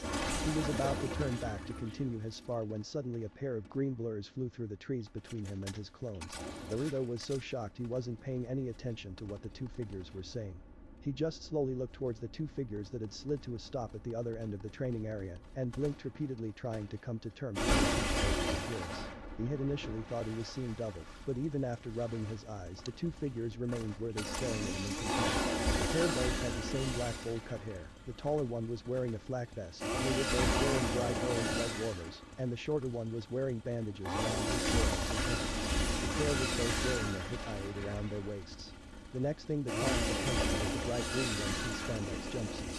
He tore his eyes up from the horrible jumpsuits, and his eyes caught sight of something even more horrifying. Naruto was so shocked by the humongous eyebrows that the pair had jumped backwards and smashed into a tree. Naruto took a second to steady himself as he stood back up. He took a deep breath and looked back towards the pair of clones and waited for them to say something. The pair just looked at the blonde-haired t-shirt wearing Jenin. After a minute of silence, the shorter of the two spoke up. Guy-sensei, this silence is killing me. I will begin my morning workout. This seemed to catch the older man's attention as he blinked and turned towards the younger spandex wearing shinobi. Yosh, knew you were starting to run around the village on the hunt. Thank you, sensei. If I cannot complete this task in 15 minutes, I will do 500 push-ups. With that, the shinobi identified as Lee flipped onto his hands and took towards the outer wall of the village. Naruto was trying to understand the insanity he had just witnessed when the man named Guy turned to him. So, who are you that is training so youthfully this fine morning? Naruto just stared at the man. What? I see. Our most youthful arrival must have started you. I am Mido Guy. The one who just left is my most youthful student Rock Lee. Now my name is Lee. Who are you? Naruto once again took his time to compose himself before speaking. I'm Uzumaki Naruto, village pariah, and I'm here to meet somebody. Naruto was getting more and more worried the longer he spent with Guy. He was worried he had misheard which training ground he had been supposed to meet Kakashi, because it was now a few minutes after night, and shinobi were all drilled in how important punctuality was. Ah, I see. He was if he told you to meet up with him at this most youthful time in our training ground. Naruto had been in his own world trying to think of why Kakashi might not be there to meet him, and was worried that he had been tricked again. What did you say? Whatever the reaction Naruto expected from the older shinobi, he hadn't expected what he saw. Guy's face seemed to convulse, and his eyes seemed to be replaced with fires. Ah, you two have that unyouthful hip and cool attitude, just like Kakashi. Naruto, however, only heard the name Guy mentioned. Wait, you know how to Kakashi? He told me to meet him here at 5. Didn't you know my legendary rival Kakashi-san? No wonder you have that darn hip and cool attitude. I have known Kakashi for years, though I am sorry to say young Naruto, Kakashi has the most unyouthful tendency of always being horribly late. However, if you would like, you are more than welcome to train with Lee and I until he arrives. Naruto was a bit unsure of if he really wanted to be training with the eccentric shinobi he had just met, but he did have to admit that the man and his student were fast, and as insane as the pair seemed, they also appeared to be fond of pushing themselves to the limits. Sure, it can't hurt. I just hope the guy Haddix and wanted me to meet, isn't it? I see, so he is it that my rival wanted you to meet. Well, he was telling me about how he knew someone who could help me work on my family's Taijutsu style, because he wasn't able to himself. He said that the guy was supposed to be the village's Taijutsu master. Yosh, I always knew that Kakashi would be able to acknowledge my skills. Yes, my fires of youth have never burned brighter. Come my youthful friend, we must share our youthfulness with all. Naruto was panicking now. From what he could understand formed the man. This was the man who Kakashi said was the village Taijutsu master. He was having a lot of trouble believing that someone as seemingly insane, thankfully Guy, didn't seem like he was doing much, aside from running around the training ground and doing impossible speeds. We watched as Guy burned off a new burst of energy. Not that Naruto thought the man would ever lose excess energy. It took nearly 10 minutes for the green-clad man to seem to realize he was running in circles, shouting about his youthful success, and finally calmed down enough to speak again with Naruto. So my youthful rival sent you to seek me out. What style did he say I would be able to assist you with learning? It's called Fudenkan. It is my friend Taijutsu style. I looked lost in thought for a few moments before he finally spoke. Fudenkan, the lost Taijutsu style of the Uzumaki clan. You were definitely right in seeking me out to assist you with learning it. There are not many Taijutsu masters left today who could help one learn the style. Wait, so you'll teach me? Tobeo. Naruto was exceptionally excited at the news that he'd have a teacher who could help him with his style. Hold on there a second, my youthful acquaintance. It is true that I would be able to help you learn the style, but you still haven't given me reason to help you. Why should I assist you in this? Despite my interest in the legendary Taijutsu style of the clan, I still do not know if you have the will and perseverance to train under me. Naruto was caught off guard by the sudden change to a serious attitude from the Spandex clan shinobi, and braced himself mentally as he prepared his response. I know you don't really have any reason to help me, and I won't really be surprised if you say you won't, but I will learn my family's style one way or another. I need to if I'm going to be able to achieve my dreams, Tobeo. So if you're not going to help me, then fine. I'll master it on my own, and I will restore my clan without anyone's help. Naruto hadn't meant to let himself get so passionate in his response, but he couldn't help but remember all the times back at the academy when the teachers had kicked him out of class for asking questions, or when they would purposefully make him look worse in the eyes of the other students to humiliate him. If this person was going to be like they all had been, he wanted to know now so that he could do it on his own. It might be difficult, but he had sworn to restore his clan and make the world remember them, so with or without this man's help, he would achieve his goals. Naruto was about to turn away from the man when he saw streams of tear running down the man's face. The man opened his voice to speak. When the person mentioned to be Rock Lee burst through the trees once again. Guy-sensei, you must help him. I can tell that the fires of youth burn brightly within him. He is fighting to protect his precious people, and he is working to achieve his dreams. If you do not help him, Guy-sensei, I will do handstand push-ups until you change your mind. Naruto was unnerved by the sudden appearance and declaration on his behalf from the other young shinobi, and was truly touched that he had spoken on his behalf. He was shocked that Lee immediately got on his hands and began counting off. Naruto and Guy just stared at him for a few moments until Guy spoke up. Get up, Lee. If Naruto's declaration hadn't been enough to convince me, you supporting him just helped his cause even more. Lee, Naruto, I am truly inspired by your youthful displays. Come, let us make our way down the paths of youth, where we will strive for our dreams and watch over our precise people. Naruto couldn't believe what he was hearing. For the majority of his life he had had people spitting on him and doing everything they could to stop him from reaching his dreams, and he had found another pair who wanted to help him achieve his dreams. Soon the pair all had streams of tears running down their faces as they cheered for their oncoming successes. Several minutes later, Lee and Naruto were heading out of the training grounds for another warm-up run around the village. Guy had spent the last few minutes trying to convince Naruto to wear one of the green jumpsuits as well, but Naruto had held strong against Guy and Lee's protestations of how beneficial they were. Naruto figured that he had recently come to terms with getting rid of his orange jumpsuit. He wasn't about to jump in what he believed to be an even more ridiculous activity. Sighing defeated Guy had suggested that Naruto and Lee do a few laps around the village to get to know each other while he studied Naruto's Taijutsu scrolls. He told them they would spar afterwards, so they could start to understand one another, but he thought it would be good for the two to speak for a while as well. Naruto and Lee had been running for a few minutes when Naruto spoke up. Lee, I am Uzumaki Naruto. I wanted to say thanks for standing up for me with your sensei. I'm not used to people doing that sort of thing to me, so thank you. You do not have to worry about it, Naruto. I could tell you two were a person who values hard work over natural ability, and I could tell that you would strive for your dreams one way or another, so if I can I would like to help you reach your goals. I too am a person who knows the importance of hard work, and as such I feel that we could be great friends. Naruto was still having trouble getting used to the enthusiasm that Guy and Lee seemed to put into all their speech, but hearing Lee say that he thought they could be friends meant more to Naruto than he would admit. He had never really had any true friends. Back at the academy he had a one-sided rivalry with Sasuke, and he had a crush of Sakura, not that he'd seen her lately. But he had never really had any particularly good friends. I think you're right, Lee, we can train our asses off together, and we will be the best shinobi the village has ever seen. They won't know what hit them. Yes, Naruto, we will be a force to be reckoned with. Come now, we must not keep Guy-sensei waiting. Yeah, let's go, Lee. Naruto wasn't sure when he started shouting, but he was fired up to train like never before, and the two blasted around the village at speeds that shocked anyone who was out to see what they were doing.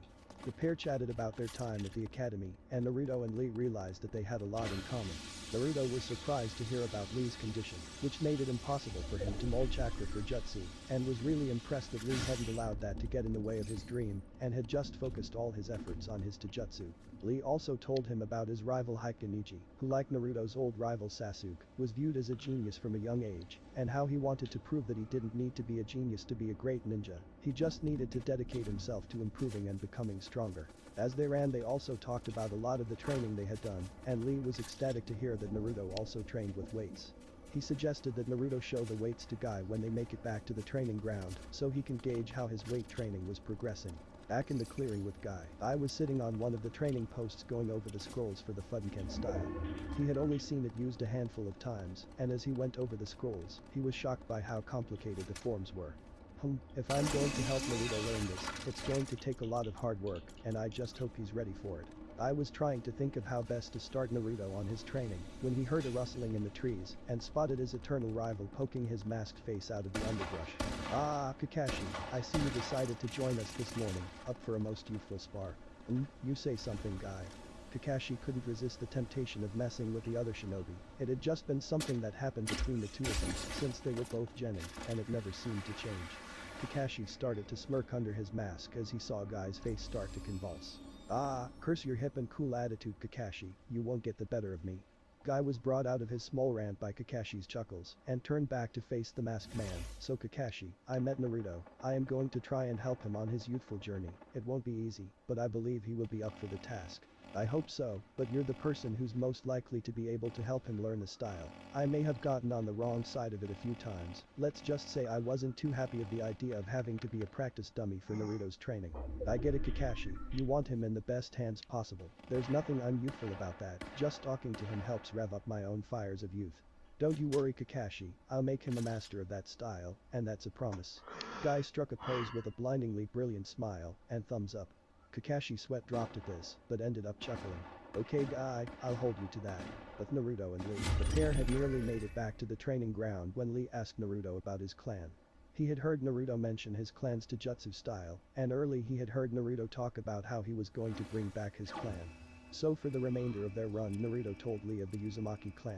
Naruto wasn't used to being so open with people, so it was a bit odd for him to be talking about his clan with someone, but he was grateful that he had someone near his own age who he could talk to about his family. Lee was very impressed by what Naruto told him about the Uzumaki clan. He offered his condolences when Naruto told him about how his clan had perished, and swore he would help Naruto with his training whenever he was able. As the two made their way back into the clearing, they saw Guy standing facing away from them. Guy-sensei, is something wrong?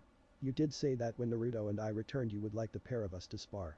Guy turned around and saw the two slightly flushed genin, and looked them both over. He knew Lee wouldn't be tired from the run he had just sent them on, but he was a little surprised to see that Naruto seemed to be in no worse shape than Lee. Right, you are my pupil. My old rival just stopped by to wish us luck in our training. He said he was sorry he couldn't wait around, but he had an important mission he had to get to.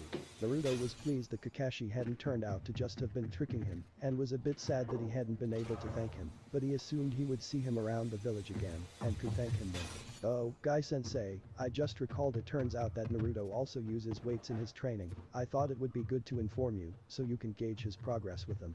Naruto sighed at the mention of his weights. He had finally gotten his movements back to normal on his run with Lee, and he was worried what Guy might have him do with the weights. Ah, I knew that the fires of youth burned through you, Naruto. Tell me, what sort of weights do you use? I use chakra weights. They aren't bulky like regular weights, so I like them, I guess. May I see these weights of yours, Naruto?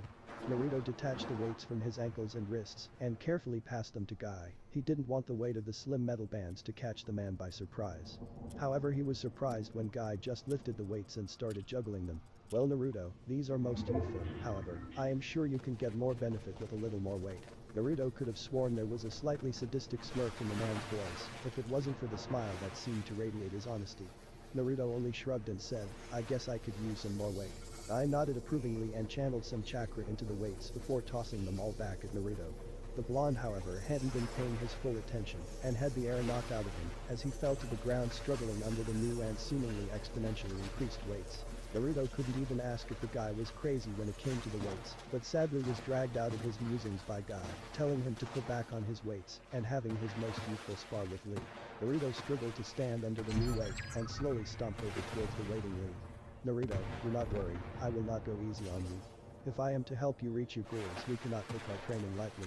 The blonde smirked at this. As much as he knew how much this spar was going to suck for him, he knew it could only help him on his path to achieving his goals.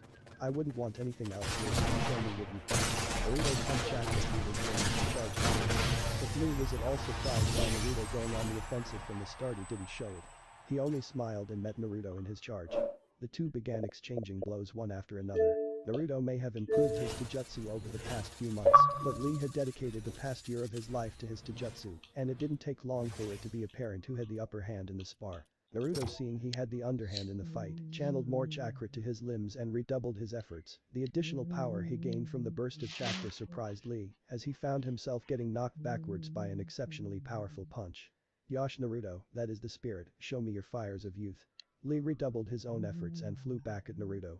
Lee had promised himself that he wouldn't use the hidden lotus technique, but that didn't mean he didn't have all the rest of his knowledge of Kankan at his disposal. Naruto quickly discovered that even with the additional chakra, Lee was still stronger than he was, and was once again put on the defensive.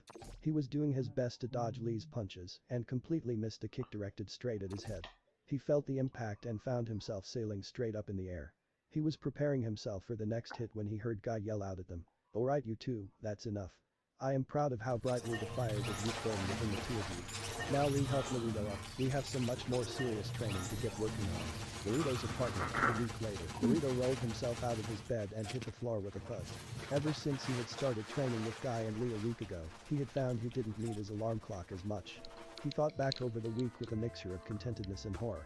He was pleased with how far he had come in that time, and he was terrified looking back at all the hell he had gone through that guy called training.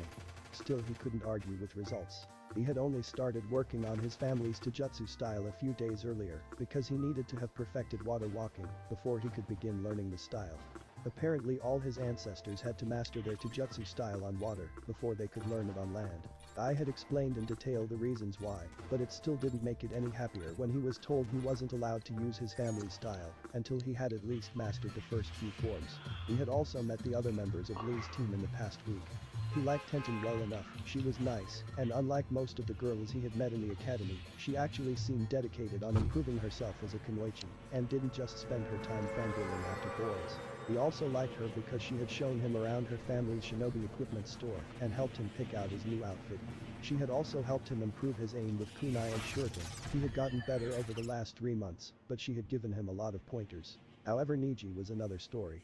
If he had to describe him in one word, it would be quick. He was always rambling about fate and how he was always destined to fail. He wanted to kick his ass, but Lee had held him back until he had calmed down. But Naruto didn't want to think about Niji now. No, Naruto had more important stuff on his plate today. He was heading back to the academy for the first time in 3 months. He was looking forward to see how much he shocked everyone and how much he changed. And he was looking forward to see just what team he was going to be stuck on. After 8 team selection, Sarutobi Hiruzen stood in his office facing his window. He had spent almost the entirety of the past week in his office in person instead of using shadow clones. He was still able to use them for quite a bit of his paperwork, but there had been so very many council meetings in the past week that one might think a nation had declared war against Konoha. Sarutobi sighed. The way he felt at the moment, he wished it was something as simple as a war that was causing all the problems he was dealing with. Unfortunately, it was not. The issues that the council had been requesting that he sort out were the demands made to him by one Uzumaki Naruto. Hiruzen still couldn't believe the nerve some of the councilors still had when it came to Naruto. He had called a meeting with the entire village council the day after Kakashi had returned to the village with Naruto. He had waited that long in the hopes that Naruto might change his mind regarding the removal of the Uzumaki clan crest from their uniforms. He mentally berated himself for even wasting that much time waiting for one of the most stubborn individuals alive to change his mind on something that he rather justly demanded. When he had gathered the council, he began by questioning whom it had been who had gone through the trouble of removing the Uzumaki clan from the academy lessons. It turned out some of his counselors thought it best to get rid of anything related to the demon grad that could make him feel entitled. Sarutobi would have been impressed at how the counselors made their argument, as if it had been to help Naruto with his development. Needless to say, however, he was not amused and had suggested that they pray that was all that they had done, dishonoring an ancient and noble clan. However, it quickly became clear to him that the majority of the purging and destruction of the Uzumaki archives had mainly been committed by a group of Academy councilors, apparently with the help from the clan. He was utterly appalled at how they all tried to justify what they had done. It didn't take long before the Hokage had heard enough. With a signal, his Anbu appeared and quickly subdued the guilty councilors, and they were sent off to Ibiki for further questioning. This shocked the remaining councilors to silence. The Hokage was disgusted when his advisors tried to interfere with his judgment on the councilors. They had been his friends and teammates in his younger days, but sadly times had changed, and as much as the council had begun to realize that he wasn't just going to comply with everything they suggested, it wasn't until he had Hamura and Kamura thrown out of the meeting with Dan, quickly following after them, did the civilian side of the council fully remember that their Hokage was not someone to be trifled with. He had gone on to tell the council of the removal of the Uzumaki clan symbol from their uniforms. This caused a major uproar on both sides of the council. There were those arguing how the symbol was part of Konoha now, and it would be demoralizing to their forces to have the symbol taken away, and there were those who said that it would cause the village to lose face in the eyes of the other shinobi villages.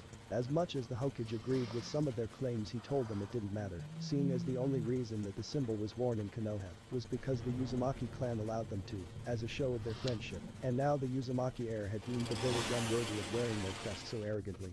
This caused further uproar, which was once again something the Hokage could understand, but he held firm. He passed on the reasons for why the Uzumaki heir had revoked their right to wear his clan's crest, and after that the majority of the Shinobi Council was mollified, some even being ashamed for anything their clan had done to dishonor the memory of one of their old allies. Somehow quite a few of the civilians on the council had managed to remain completely oblivious to who this Uzumaki heir was, and when the Hokage told them that it was the boy they had treated as a monster, they visibly paled.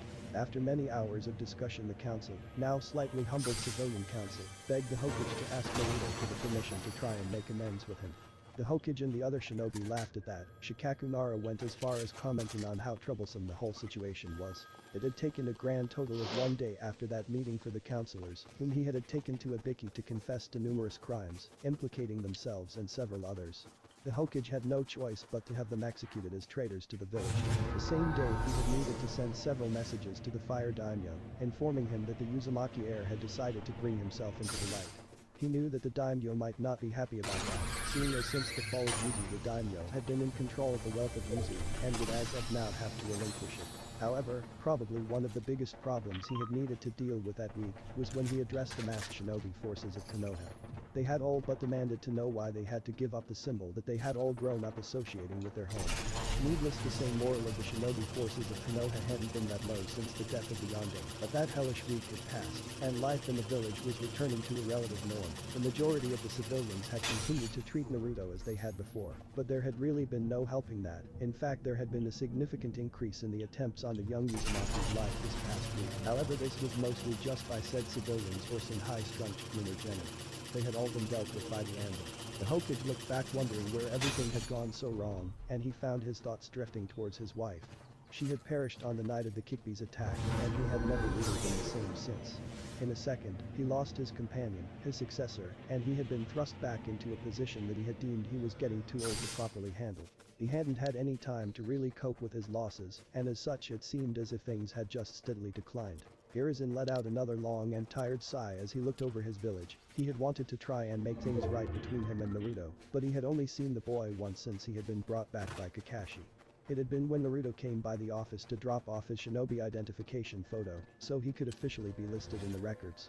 If it had been a few months earlier, the Hokage wouldn't have been surprised if Naruto had put on some ridiculous face paint for the photo, but the boy had matured somewhat. However, it had greatly saddened him when the boy appeared with a mask of seriousness covering any traces of his emotions. He was worried when Konohamaru had interrupted the meeting, attempting one of his usual assassination attempts. After a brief confrontation with Naruto, his grandson had managed to lose his teacher again in favor of following after Naruto. He wasn't sure exactly what had happened between the two of them, but his grandson hadn't made any of his usual attempts over the past few days, so he was relieved at that. Sarutobi turned away from the window with a frown on his face. Naruto, I will get you to forgive me someday. I'm sorry I lost your trust, but I will do everything I can to gain it back. That yak shocked him. Naruto sat at his table. Ever since the Hokage had first brought Naruto by this restaurant 3 months ago, Naruto had made it a habit of visiting once a week. It was a very rare occurrence for him to be welcomed into any place, so whenever he found a business that welcomed him as just another customer, he made a point of remembering about them. Good morning, Uzumaki-san. I almost didn't recognize you. How are you today? Naruto looked up and saw that it was the restaurant owner's son Kenji who was talking with him. Naruto was always allowed in the restaurant, but when he dealt with anyone other than Kenji or Rinjin, he would still get a little hostility from them. Oh, hey Kenji-san, this is my new outfit, and I told you to just call me Naruto. I'm really not one for all the formality and stuff if I don't need it. Naruto had tried to get Kenji to just call him Naruto, but it still hadn't worked. If he ever ran into him outside the restaurant, he'd be fine calling him Naruto, but whenever he was in the restaurant, he was all business. I'm sorry Uzumaki-san, but that would just not be proper. I hope you're having a good day. If I remember correctly, isn't today the day for announcements? Yeah, today's the day. You don't sound excited about it. Is something wrong? Naruto let out a sigh. He had been doing some research into how the teams were decided, and he didn't like what he saw. It's nothing really, I just have some ideas of who might be on my team, and if I'm right, well, let's just say, it's gonna be really annoying to deal with. I see. Well, I hope your day goes well either way, Uzumaki. I assume you'll have your usual today. Yeah, but can I get one of those big bowls of fruit to go with it as well? Of course, I'll tell the chefs to be quick about it. After all, we don't want you to be late to your team selections, now do we? I guess not. Say hi to your dad from me, Kenji. I'll tell him you stopped by. Naruto waited for his extra-large breakfast special to be prepared. He had checked his fridge earlier that morning, and found he didn't have anything more than spoiled milk. He cursed himself for not having sent a clone out of him, but that's what he got for training so much with Guy. He still couldn't believe how much Guy saw fit to increase his weight spy. but he had dealt with it for the 2 days it took him to be able to walk again, and he was back to training. Guy hadn't even given him the morning off, so Naruto got back from his morning workout starving, and finding the state of his fridge was just an added annoyance. So Naruto had gotten showered and dressed in his new outfit and headed out to one of his favorite restaurants in Konoha. He figured he would stop by Ichiraku's after team announcements for dinner, but after his workout, he had felt like his extra large breakfast. Naruto took his time eating his meal, as always when he was dealing with Kenji or his father, his service was excellent, and he took more time than usual to appreciate his food. That was another change that Naruto had made after he started cooking more than just instant ramen. He started taking his time eating, so that he could properly enjoy the different tastes of his food. He still ate ramen like a starving man, but even that was at a slower pace, if only mildly. After Naruto finished up, he paid his bill and left a nice tip for Kenji. He was a bit sad that Rinjin hadn't been in that morning. He had wanted to ask the older man some stuff about the Hokage. It had been a week since Naruto had blown up him, and he still didn't know how to deal with it. He had only seen the old man once since then, and he had tried to remain close for that visit. Naruto was having a hard time meeting the old man's eyes without feeling betrayed. He really wanted him to go back to how they used to be between the two, but he couldn't just forgive the man for lying to him his whole life about his parents. The young shinobi made his way towards the academy. He traveled near rooftops, seeing as he found it better than having to endure the hate-filled stares of the villagers, and he had gotten tired of dealing with their hatred, so he figured it would be best for him to just remove himself from that situation. He was getting closer to the academy when he started thinking about the other students in his class. Now that he thought about it, he realized he hadn't really made any friends in his entire time at the academy. Sure, he had gotten along with some of the guys, but aside getting in trouble with some of them, he hadn't become their friends. He actually had a friend now in Lee, and maybe Tenten, so he took a more skeptical look on friendships. Lee helped him push himself, and Tenten helped keep him grounded and slightly level-headed. He had no relationships with anyone in the academy like that. Kiba and most of the other guys used to make fun of him. Shino didn't really say much. Jai and Shikamaru really just hung out with each other. Ino was a fangirl. Hinata was kind of odd because she wouldn't really talk around him, and Sasuke was an ass. But the one who confused him most was Sakura. He still couldn't exactly work out why he had always had such a huge crush on her. Now that he'd spent a few months away from her and had made a few real friends, he didn't understand exactly why he had liked her. She was loud and abusive, and she seemed to hate him. He figured he might be misremembering her a bit, but he was pretty sure she had made it blatantly obvious that she wasn't interested in him. Maybe that's why I started liking her, because she is one of the biggest fangirls, and I figured that if I could convince her to date me instead of the team, then I was better than him. Well, that was stupid. Naruto decided he would reserve any absolute judgment on most of the people in his class till he saw them again, but he made a note of being wary of Sakura and Sasuke, the former because he still had some feelings for her, though he wasn't quite sure what they were, or why, and the latter, because he was a stuck-up prick. Actually, now that I think about it, Sasuke and Neji would probably get along if their clans hadn't always hated each other.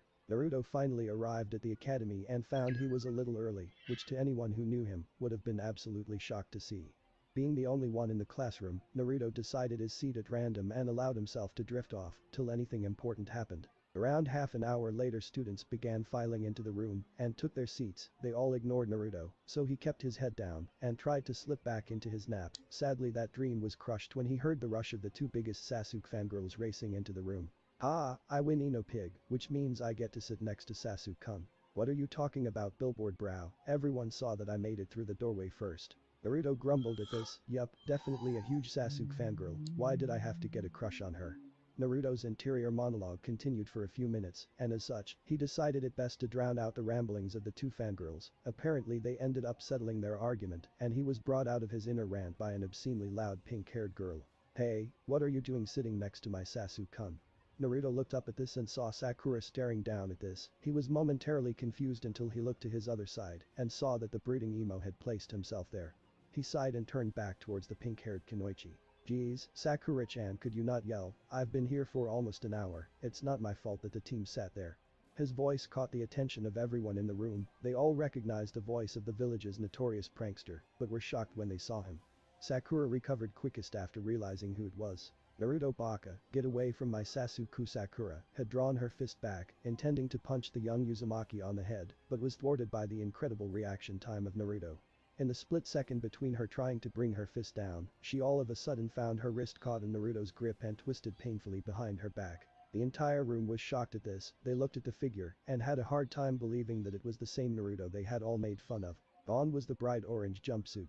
It had been replaced by a set of dark blue shinobi pants that ended just below the knee and a tight black sleeveless shirt that flowed up his neck, ending in a mask that covered the lower half of his face. The black shirt had the Uzumaki spiral on the back, and Naruto had taken the white spiral from his old jumpsuit and had it attached to the left leg of his pants, just above the set of 3 scrolls he had attached to both sides. It didn't take too long for everyone to come to realize one of the other reasons why they hadn't noticed the blonde. It was the blonde part. When they looked at him, they saw that while the majority of his hair was still the blonde, all the tips of his spiky hair were dyed a blood red. And there was also the fact that he had been letting his hair grow out over the past 3 months, and the spikes now hung over his now black, hit eye.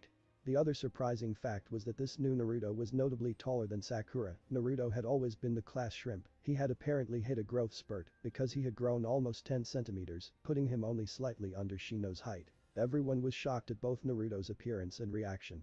Most people were trying to deny that this new Naruto was really the idiot they had all spent their academy years making fun of, only a few had different thoughts. Sakura-chan, what the heck is wrong with you? I tell you something, and your response is to hit me. What the hell is your problem? Sakura was trying to come up with a clever response when she felt Naruto release her and saw him suddenly crouching on the desk in front of her precious Asuke. You know what I don't get, team? Chan, like I care dope. I really don't get why everyone calls you a genius. I mean, you've done pretty well at the academy, but then again, wasn't your brother a Chunin by this time in his life, and didn't he activate his Sharingan by the time he was 7? He may have been a traitor, but he was a genius. Compared to him, you're just average, so I don't get why everyone thinks you're such hot stuff. After that comment there was a dead silence that seemed to settle across the room. Sasuke's eyes flashed through half a dozen emotions, and he was about to open his mouth to speak when he saw Naruto falling towards him.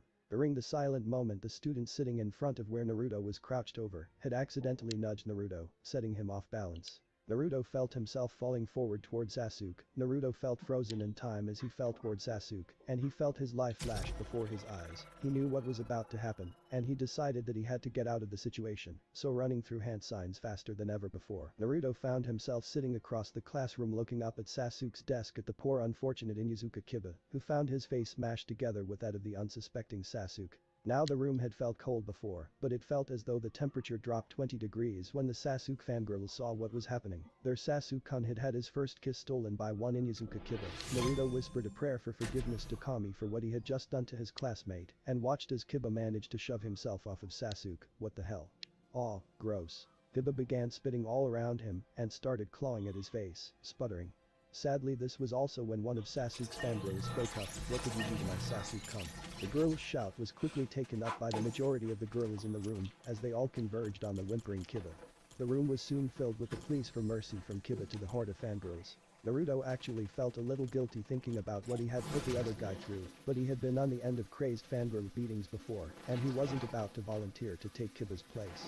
Naruto looked around him and noticed he was sitting next to a beet red Hinata and grinned under his mask at her. Hey Hinata, how are you? Hinata wasn't sure what to say about everything she had just seen. She was glad Naruto wasn't in Kiba's situation, but she still felt a little sorry for Kiba. Not that she had wanted Naruto to lose his first kiss to Sasuke. No, she had an idea for who was going to get that. Unfortunately, that thought caused her to blush even more, and her stutter to increase. I'm fine Naruto. How are you? Naruto, still feeling like he dodged 1,000 kunai, paid no mind to Hinata's continuously reddening complexion, and just grinned further beneath the mask. I'm great, feel like I just dodged 100 angry kunai. Naruto sat back in his chair when he saw Iruka walk in. Iruka was shocked when he walked into his class. Most of the male students were laughing about something. Most of the female students were in a huge pile, all trying to attack whatever was underneath them, and the only few students not doing anything were the stoic Shino, the lazy Shikamaru, the constantly eating Shinji, the breeding Sasuke, the shy Hinata who looked like she was about to explode, and most surprisingly of all, Naruto. Iruka actually did a double take when he saw Naruto and took in his new appearance. He couldn't help but smile seeing Naruto's new look. I gotta say, he looks more like a proper shinobi now, though it's going to be hard to not think of him as the class clown. Iruka shook his head and turned his attention back to the pile of kunoichi. Get in your seats now. Iruka had used his big head jutsu to help get his point across, and watched as the fight broke apart to reveal a sorely beaten Kiba lying on the ground. Kiba slowly got to his feet, nursing both his bruised body and ego. As he dropped himself back into a seat, he still didn't know how to react to what had happened, but he made a mental note to kick Naruto's ass someday for it. After everyone had gotten into their seats, Naruto stood before the class and spoke again. Okay now, I know it's been a little while since we've all been together, and I wanted to just say congratulations again all of you for making Jonin. All of you have worked really hard to get where you are today, and I'm proud of all of you. Today you will all be meeting your Junin senseis and start your lives as shinobi. I will always treasure the time I had to teach you, and I know you will all do your village proud.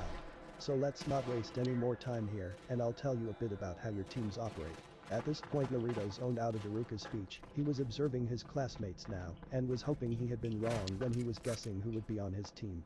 Naruto had noticed the reactions from a few of his classmates when he had stopped Sakura's attack, and he could have sworn he heard Shikamaru mutter troublesome when he switched places with Kibas. He also noticed that even Shino raised an eyebrow at Naruto when their eyes had met. He decided he would talk to Shino sometime soon and see if they could become friends. He had noticed Shino was also a bit of an outcast. He guessed that it was because of the Aburum's affinity for insects, but he figured that once he got past the stoic front, he could be friends with Shino. He was also curious about Hinata now. She had never seemed like a fangirl, but she had always seemed weird around him. He used to think she was just weird like that, but he also remembered that she had never been mean to him, so he figured he could try to be her friend as well. Yup, that wouldn't be too bad of a team. The three of us could probably work well together once we got to know each other, and maybe I could help get Hinata and Shino out of their shells. Sadly, this was when he had heard his name called. Sorry Iruka-sensei, I didn't hear you. Some of the class chuckled at this, seeing that Naruto wasn't completely different from how he used to be. Iruka just sighed at this. I was announcing Team 7 Naruto. The genin making up that team will be Haruno Sakura, Uchiha Sasuke and Yu Uzumaki Naruto. Your Junin sensei will be Hada Kakashi. At this Naruto was torn between smashing his head on his table and cheering that he'd have a sensei that liked him. Sadly he also knew about Kakashi's horrible tendency of being at least an hour and a half late for everything. He decided on just sighing and shaking his head. His team was exactly how he guessed it would be. After all, he was the worst ranked student in the academy, and Sasuke and Sakura were the two top ranking ones. Lee had told him that was how his team had been decided. Across the room Sakura cheered at a great fortune of being on her Sasuke-kun's team, and Sasuke just sat there still brooding over what Naruto had said to him. Naruto sat back in his chair as the remainder of the teams were announced. He wished Hinata good luck with her team when her sensei arrived, and soon found himself sitting in the room with only Sakura, Sasuke and Iruka sensei. That was when Iruka spoke up saying he had to prepare for his new class, and that they should just wait where they were for Kakashi to arrive. The minute he left Naruto was out of his seat. Okay, well I'll see you guys in like an hour. Just so you know, Kakashi is late for everything, so yeah, I'll be back in a bit. Before Sakura could even say anything, Naruto jumped out of the classroom's window and disappeared from sight. Sasuke just mumbled something incoherent at that, while Sakura went on a rant about irresponsible people. In fact, it took Sakura nearly half of the hour Naruto was gone to realize that she could take advantage of her alone time with Sasuke. Sadly, all of her advances were shot down one by one, and before too long the young Uzumaki reappeared through the window. Hey guys, I told you he would take a while. Well, might as well make it interesting for him. Naruto jumped from the ledge to the door and began setting up his trap. It was about half an hour after that a masked silver-haired shinobi stuck his head through the doorframe. He almost suspected that Naruto would have set up some silly prank to catch him off guard, but was pleased to see that wasn't the case. Or at least it was until he set a foot through the doorway and found a rope tied around his ankle, hauling him upside down, dangling him from the ceiling. He looked over his students and saw Naruto was trying not to burst out laughing under his new mask. Kakashi had actually been flattered when Naruto had approached him asking if he would mind Naruto copying a part of his look. He figured he'd get back at Naruto for the prank later, so he just turned towards his other students, who also seemed to be trying to maintain straight faces. My first impression of you all is that I hate you. Meet me up on the roof. Kakashi shunshined out of the trap and took a seat on the roof of the academy. He didn't have to wait very long for his students to appear. He gestured for them to take a seat before him before he spoke. Well, let's begin by introducing ourselves. What do you want to know? Naruto figured he should find out exactly what Kakashi wanted to hear. Well, your names, your likes, your dislikes, your hobbies, and I guess your dreams for the future. Sakura decided that the explanation wasn't clear enough, however. Sensei, could you give us an example? Oh me? Well, my name is Hada Kakashi. I have no desire to tell you my likes or dislikes, dreams for the futurio, and I have lots of hobbies. Even Naruto couldn't help but sweat drop at this. He was kind of used to Kakashi's obscenely aloof attitude, but he felt like this was taking it a bit far. Okay, well then let's get started with you. Sakura took a moment to compose herself before a quick glance at Sasuke. Okay, well my name is Haruno Sakura, and the person I like, glance at Sasuke. I mean the things I like well, the thing I dislike is Naruto. And dreams for the future, another look at Sasuke, and that was alright. Sakura at least had the grace to finish sheepishly as Kakashi sighed. Girls her age always seem to be more interested in love than their training, and I'll need to talk to her about that if they pass my test. Okay, next is you Grumpy.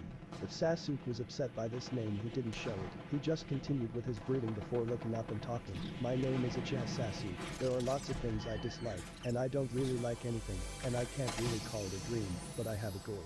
The resurrection of my clan and to kill a certain man. The Kashis had assumed that Sasuke would say pretty much that. Sakura was just staring all starry-eyed at Sasuke, and Naruto just shrugged. He figured that Sasuke was talking about Itachi, but decided against saying anything. Okay, you're next Naruto. Okay, well I'm Uzumaki Naruto. I like training and eating. My favorite food is ramen. But anyone who knows anything about me knows that I dislike people who go back on their words or break their promises, as well as people who judge others for things they have no control over. My hobbies are training to achieve my goals and learning more about my family. I also have dreams of restoring my clan, and one day surpassing all the past Hokages, and bringing the village to a new age of prosperity, where people can live freely without being judged for being themselves.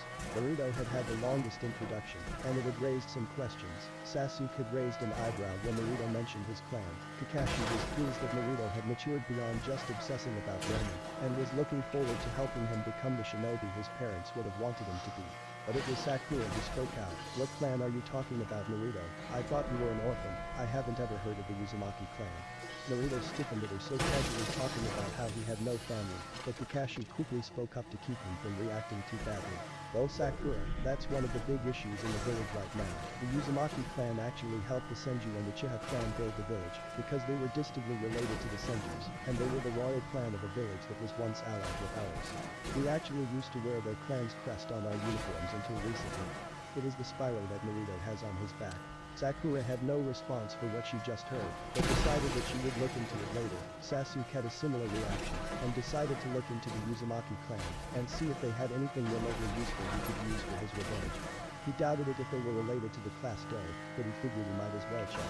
Okay, well now that we've got introductions out of the way, I have to tell you the first thing we're going to do tomorrow starting your duties as shinobi. Naruto decided to ask the obvious question, what are we going to be doing, Kakashi-sensei? Well we're going to be doing survival training, and before you interrupt I have to tell you, this training will be more difficult than anything we did at the academy. Chan, and what's so difficult about this training? Well Sasuke, in this training, I'll be your opponent, and I've got to tell you, it's very difficult. In fact out of the 27 graduates, only 9 of you will be selected to become official general. That's right, this training has a 66% chance of failure, and those who don't pass get sent back to the academy. But sensei, then what was the point of all our training at the academy? What was the point of the exams? The point of the exam, Sakura, was to determine which of you might possess the skills to become shinobi. But the test tomorrow will be the final deciding factor. Meet me at training ground 7 tomorrow morning at 5 a.m. And don't eat breakfast, you might throw up pee. But that Kakashi disappeared in a puff of smoke. The three young shinobi looked between each other briefly, before Naruto turned and jumped from the roof of the academy, heading in the direction of the Chirachi. He had a lot of work to do tonight if he was going to be ready for whatever Kakashi had in store for them in the morning. He just hoped that his clones would be able to properly scout out the area before the test began. What if Naruto saved Uzumaki clan and Council bashing? Thanks for watching my video till the end. If you enjoy this content, then do consider subscribing to my channel, and leave a like if you guys need the next part, comment down, and thanks for watching the video and see you guys in the next video.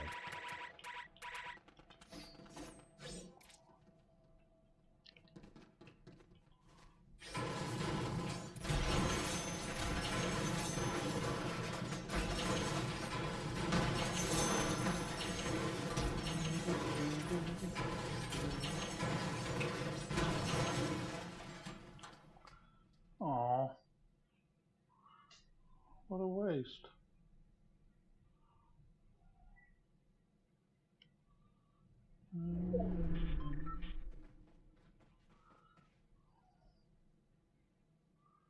I'll give that a like.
Hey guys, welcome back to the channel. This is a story about what Tornado will buy in Fortnite.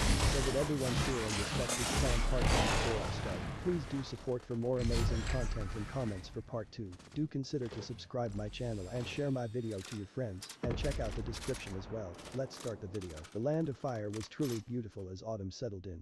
The swaths of groves and forests slowly changed from light and dark greens to blazing red, orange, and gold.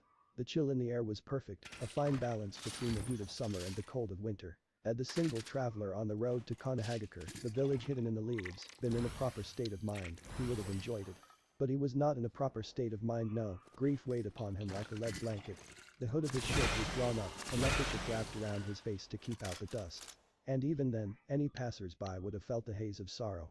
In the traveler's long-lost culture, it was said that death was not an end. Rather, it was a metamorphosis. Like the emergence of a butterfly from its cocoon, a chick growing into a swan, even the recoloring of the leaves, it was simply a form of change. It was shedding the husk of the material and taking one's place in the pure lands. But that didn't make the loss for the still living any less painful. Especially as this loss was the traveler's only known blood. The traveler clenched his fists and forcibly stood straighter, his strides longer. What was he doing? Had the departed seen him like this, he would have gotten an earful about self-pity and enduring and moving forward. Which was what he was to do. Now he was free to do as he wanted, as were the departed's final wishes. So the traveler straightened his coat and secured the large chain-wrapped scroll hanging across his back. It was only a few miles away, the hidden village. He would make a new life for himself there. And he would slowly begin to rebuild. The village of Kanahagakar was, to all intents and purposes, a strong and vibrant community.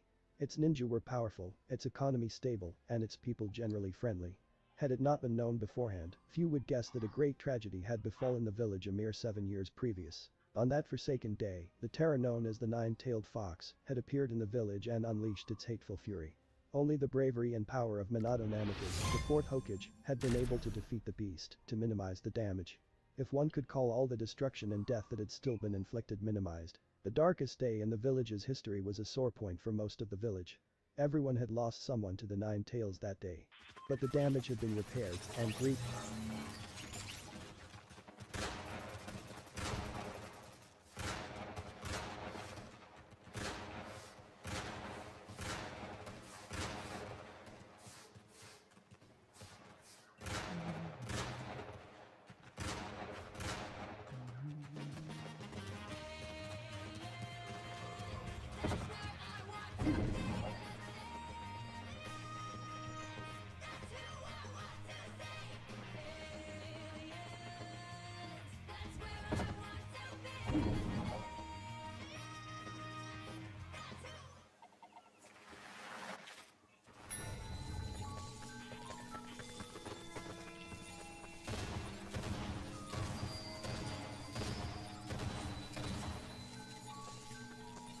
Hey guys, welcome back to the channel.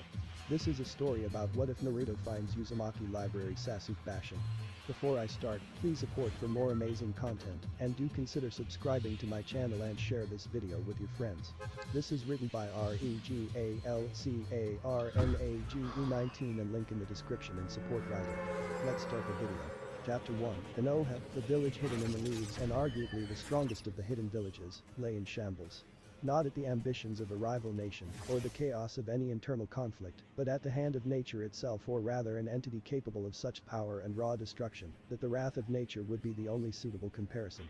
The nine-tailed demon fox, Kyuubi, bared down upon the village. Every twitch of its tails cut the air, every step it took cracked the earth at its feet. Fangs the size of small houses shone in the moonlight, as the beast tore through the village. Warriors, shinobi raced to meet the beast with the hope of slowing it down, perhaps even repelling it. Foolish as it was to challenge the strongest of the tailed beasts, this was their home, and they would defend it. Searing fire rained down upon the body of the beast, illuminating the village with their flames. The beast growled and swung its paw, swatting the offending shinobi like flies. Pillars of jagged earth rose from the rubble, impaling the demon's legs. It merely roared in annoyance, the force tossing all around it to the winds or into nearby debris. Arcs of lightning slammed into the beast's maw with the fury of gods. It merely belched a rain of crimson fire in return, consuming all in its path. Slaughter. This was not a fight, this was unquestionable slaughter, and the simple truth was Konoha would not survive, not if this beast had anything to say about it. Minato, hey, we can't take much more of this, whispered Suratoni Hiruzen, garbed in his wartime combat armor and adamantine staff in hand. The god of shinobi could only watch as his village lay ruin at the hands of the raging demon. Leaping into the air, he summoned a giant shuriken and launched it at the nine tails, before flashing through hand sign shuriken shadow clone jutsu. One suddenly became 100 as the deadly storm of steel hit its mark and sliced into the Kyuubi, who roared in fury at the sudden assault. Turning to meet and quickly end whatever dared attack it, the Kyuubi was caught by surprise as its head was forced down. The cause, the stab weapon in Saratobi's arms, even a being like the Kyuubi, had to feel the pain of a weapon as hard as diamond getting acquainted with its skull. If the situation were not so dire, the aged cage might have helped survive by forcing the strongest of the third being, granted not at its own rate, but he would take him to death. That line of thought, however, was interrupted by a tail speedily making its way towards him. Only decades of combat experience allowed the god of shinobi to propel himself away in time to avoid becoming yet another casualty. I'm much too old for this. Fighting demons is a young man's game, the professor growled to himself, watching as the demon shook off his attack and refocused on the village. To his horror, however, it looked like the nine draws to the sky. All nearby shinobi and civilians were forced to stop as watch as slowly a black mass of dense chakra began to form in front of the beast. Those who could sense chakra fell to despair at the raw power radiating off the mass, and those who could only feel the ambient chakra felt their hairs stand on end at the sight. The air itself tasted of death as the mass stabilized, forming a sphere. The Kyuubi moved to swallow the mass, the prelude to the signature and most destructive techniques available to the tailed beast, the move that would signal the end of Kamehameha. Or at least it would have. Summoning. Food cart destroyer technique rang out through the air, accompanied by a billow of smoke before, to the shock and joy, and of the people, a toad slammed down upon the body of the Kyuubi, interrupting it. "Hey? Where am I?" The booming voice of the toad rang out. "Oi. Minato, where are you, and don't you dare tell me you summoned me on top of the fucking Kyuubi no Kitsune." The toad hollered.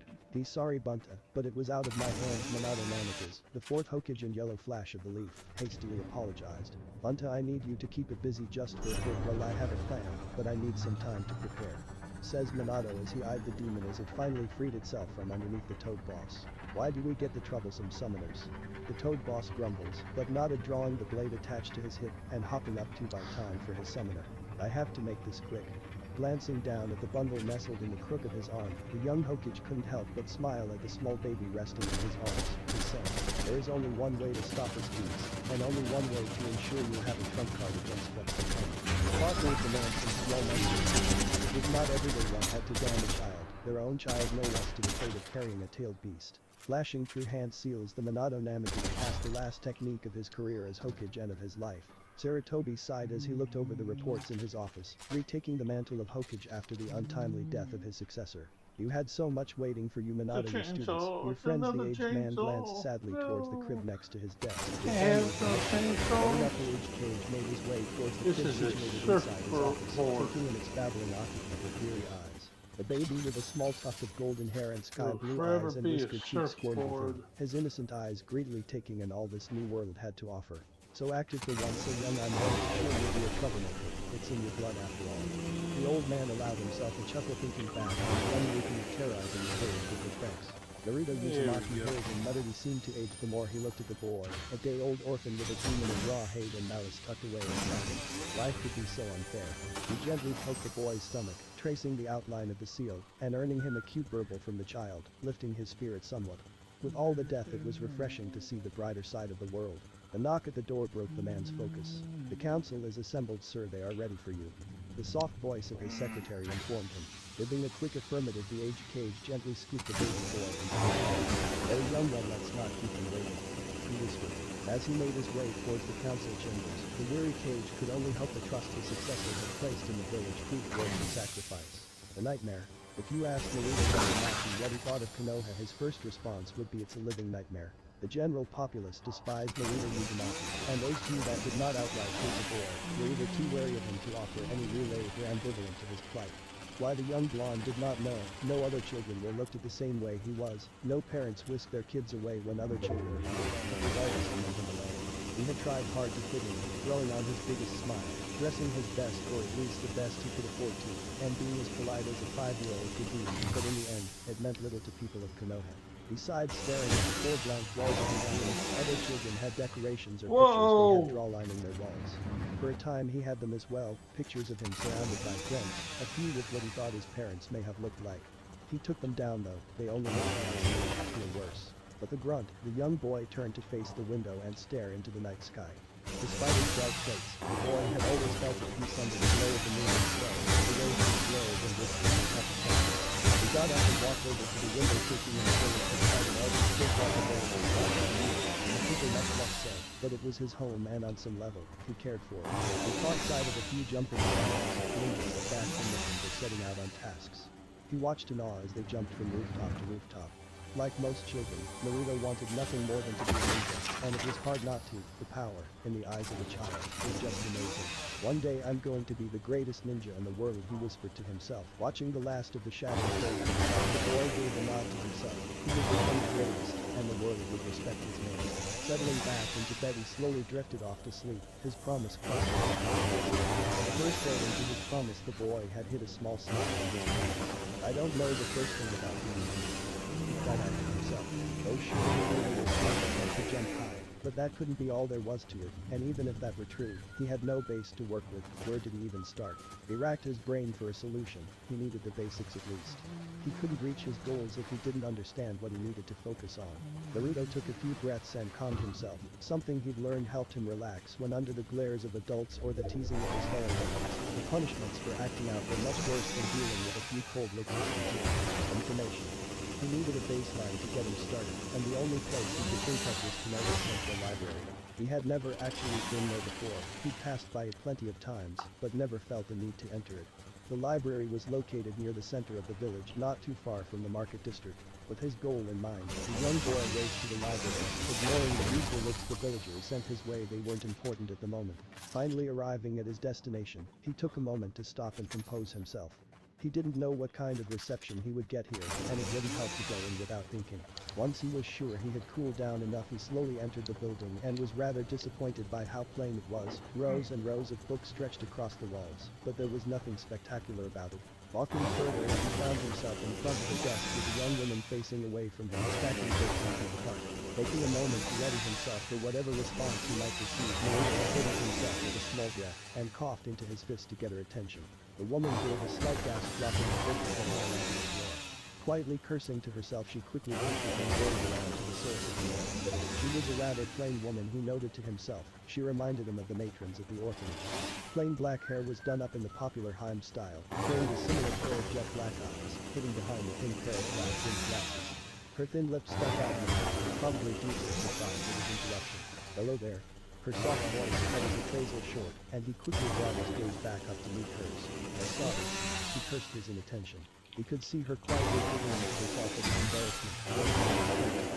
Seeing this, the young woman managed to calm her laughter and addressed him once more. Apologies, I did not mean to embarrass you, she bowed slightly closer. Straightening herself out, she addressed him once more. My name is Amagi Nara, current head of the Konoha Library. She finished a hint of pride in her tone before looking to him for introduction. Those who did not know him by name did know him by name, and very rarely did encounter him in the once his identity. He debated lying, but shit that thought away, he would be here often if this went well, and he couldn't take the chance of his lie blowing up in his face later. Steeling himself and putting on his signature grin, he replied, I'm Naruto Uzumaki, future baddest ninja, he proclaimed. Amagi regarded the boy critically as he introduced himself with a grimace and at first his eyes closed. She knew exactly who he was. She was a Nara after all, librarian or not. She was also old enough to remember the attack, and the 3rd seconds the clue regarding just what this boy truly was. The real question was, why was he here? She may have only recently inherited the head position, but she had frequented the library for years, and had never seen the boy step foot inside the building. Focusing back on the child in front of her, she raised an eyebrow with a small smirk. Oh really? Well then, what is a future baddest ninja doing inside my library? A rather direct question, she would admit, but in her defense, he was a young child. She doubted he would find her interest particularly suspicious. Naruto's grin seemed to grow even wider in a positive tone. He had been fully prepared for a scowl or even a threat, but this lady had proved him wrong. Snapping back to attention, Naruto looked back up at her with quick lines. If she wasn't going to throw him out, maybe she would help him. I want to learn how to become a ninja and thought maybe I could find some stuff here that'll help. He rubbed the back of his head in slight embarrassment. Let it be known Naruto did not like asking for anything, either because of his own pride or the constant rejection he faced at the village's hand, forcing a higher level of independence upon him.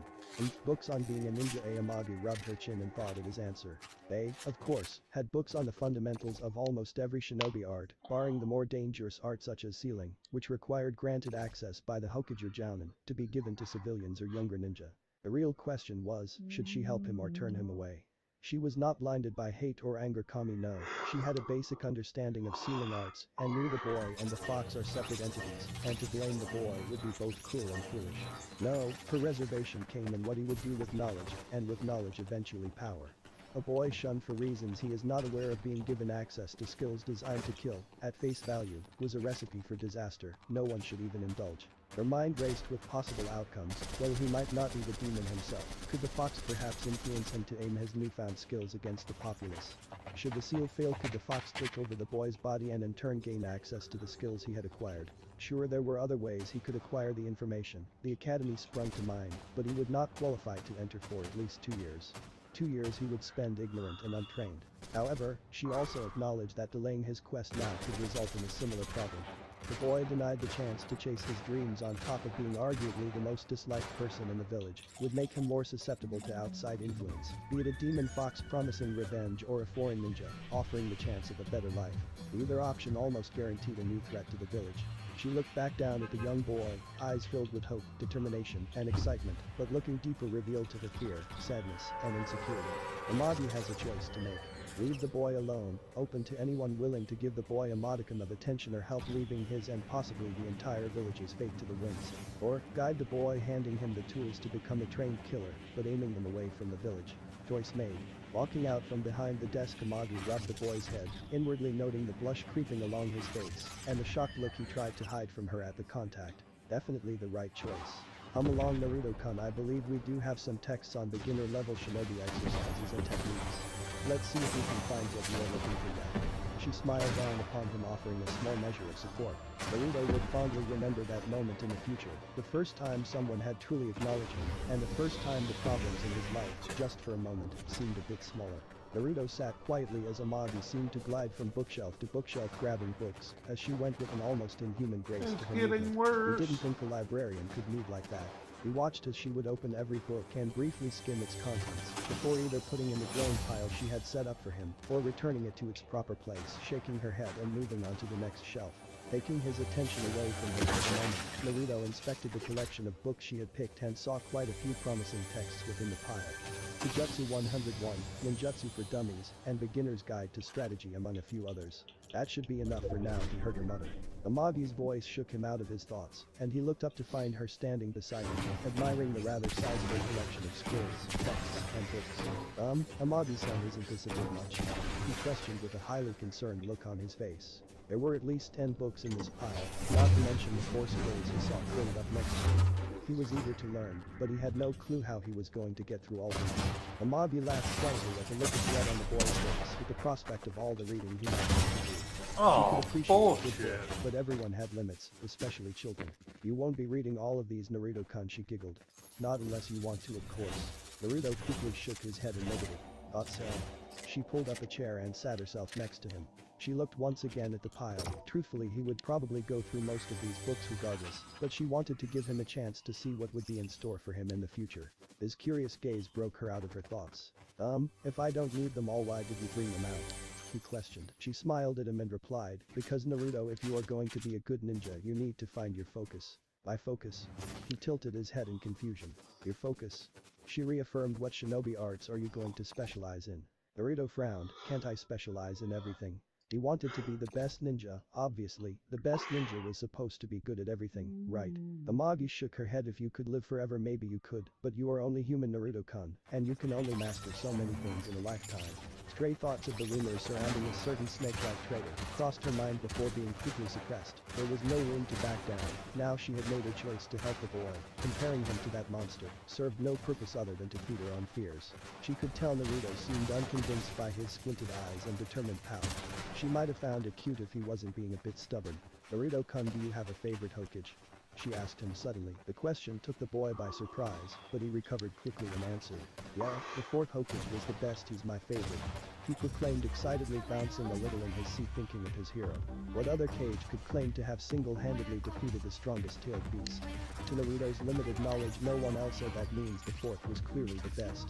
Amagi shook her head at the answer, but it was hardly surprising most of the younger generation looked up to the fourth, seeing as he was the most recent and arguably most notorious shinobi of his generation.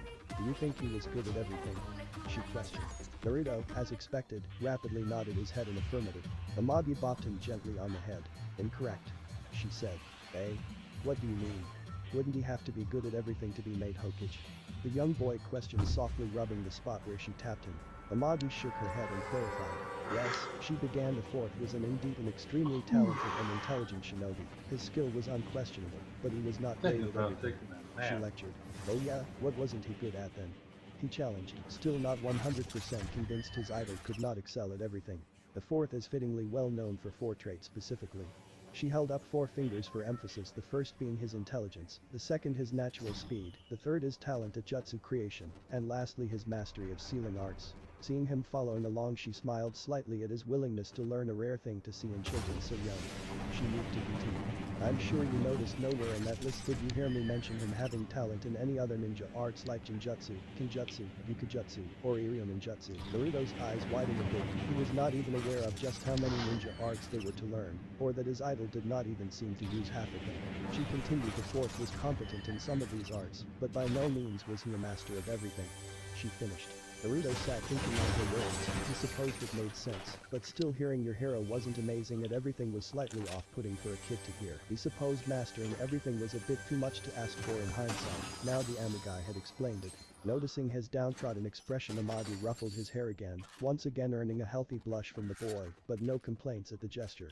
Starved for positive physical attention, she mentally noted. She could only sigh at the walking disaster her village had created. The boy was putty in her hands, and he had met her this morning for Kami's sake. Shaking off those thoughts, she spoke up again. It's nothing to be upset about, after all. If the fourth became Hokage without mastering everything, then what is stopping you from becoming a strong ninja in a similar fashion? Naruto nodded his head following her reasoning.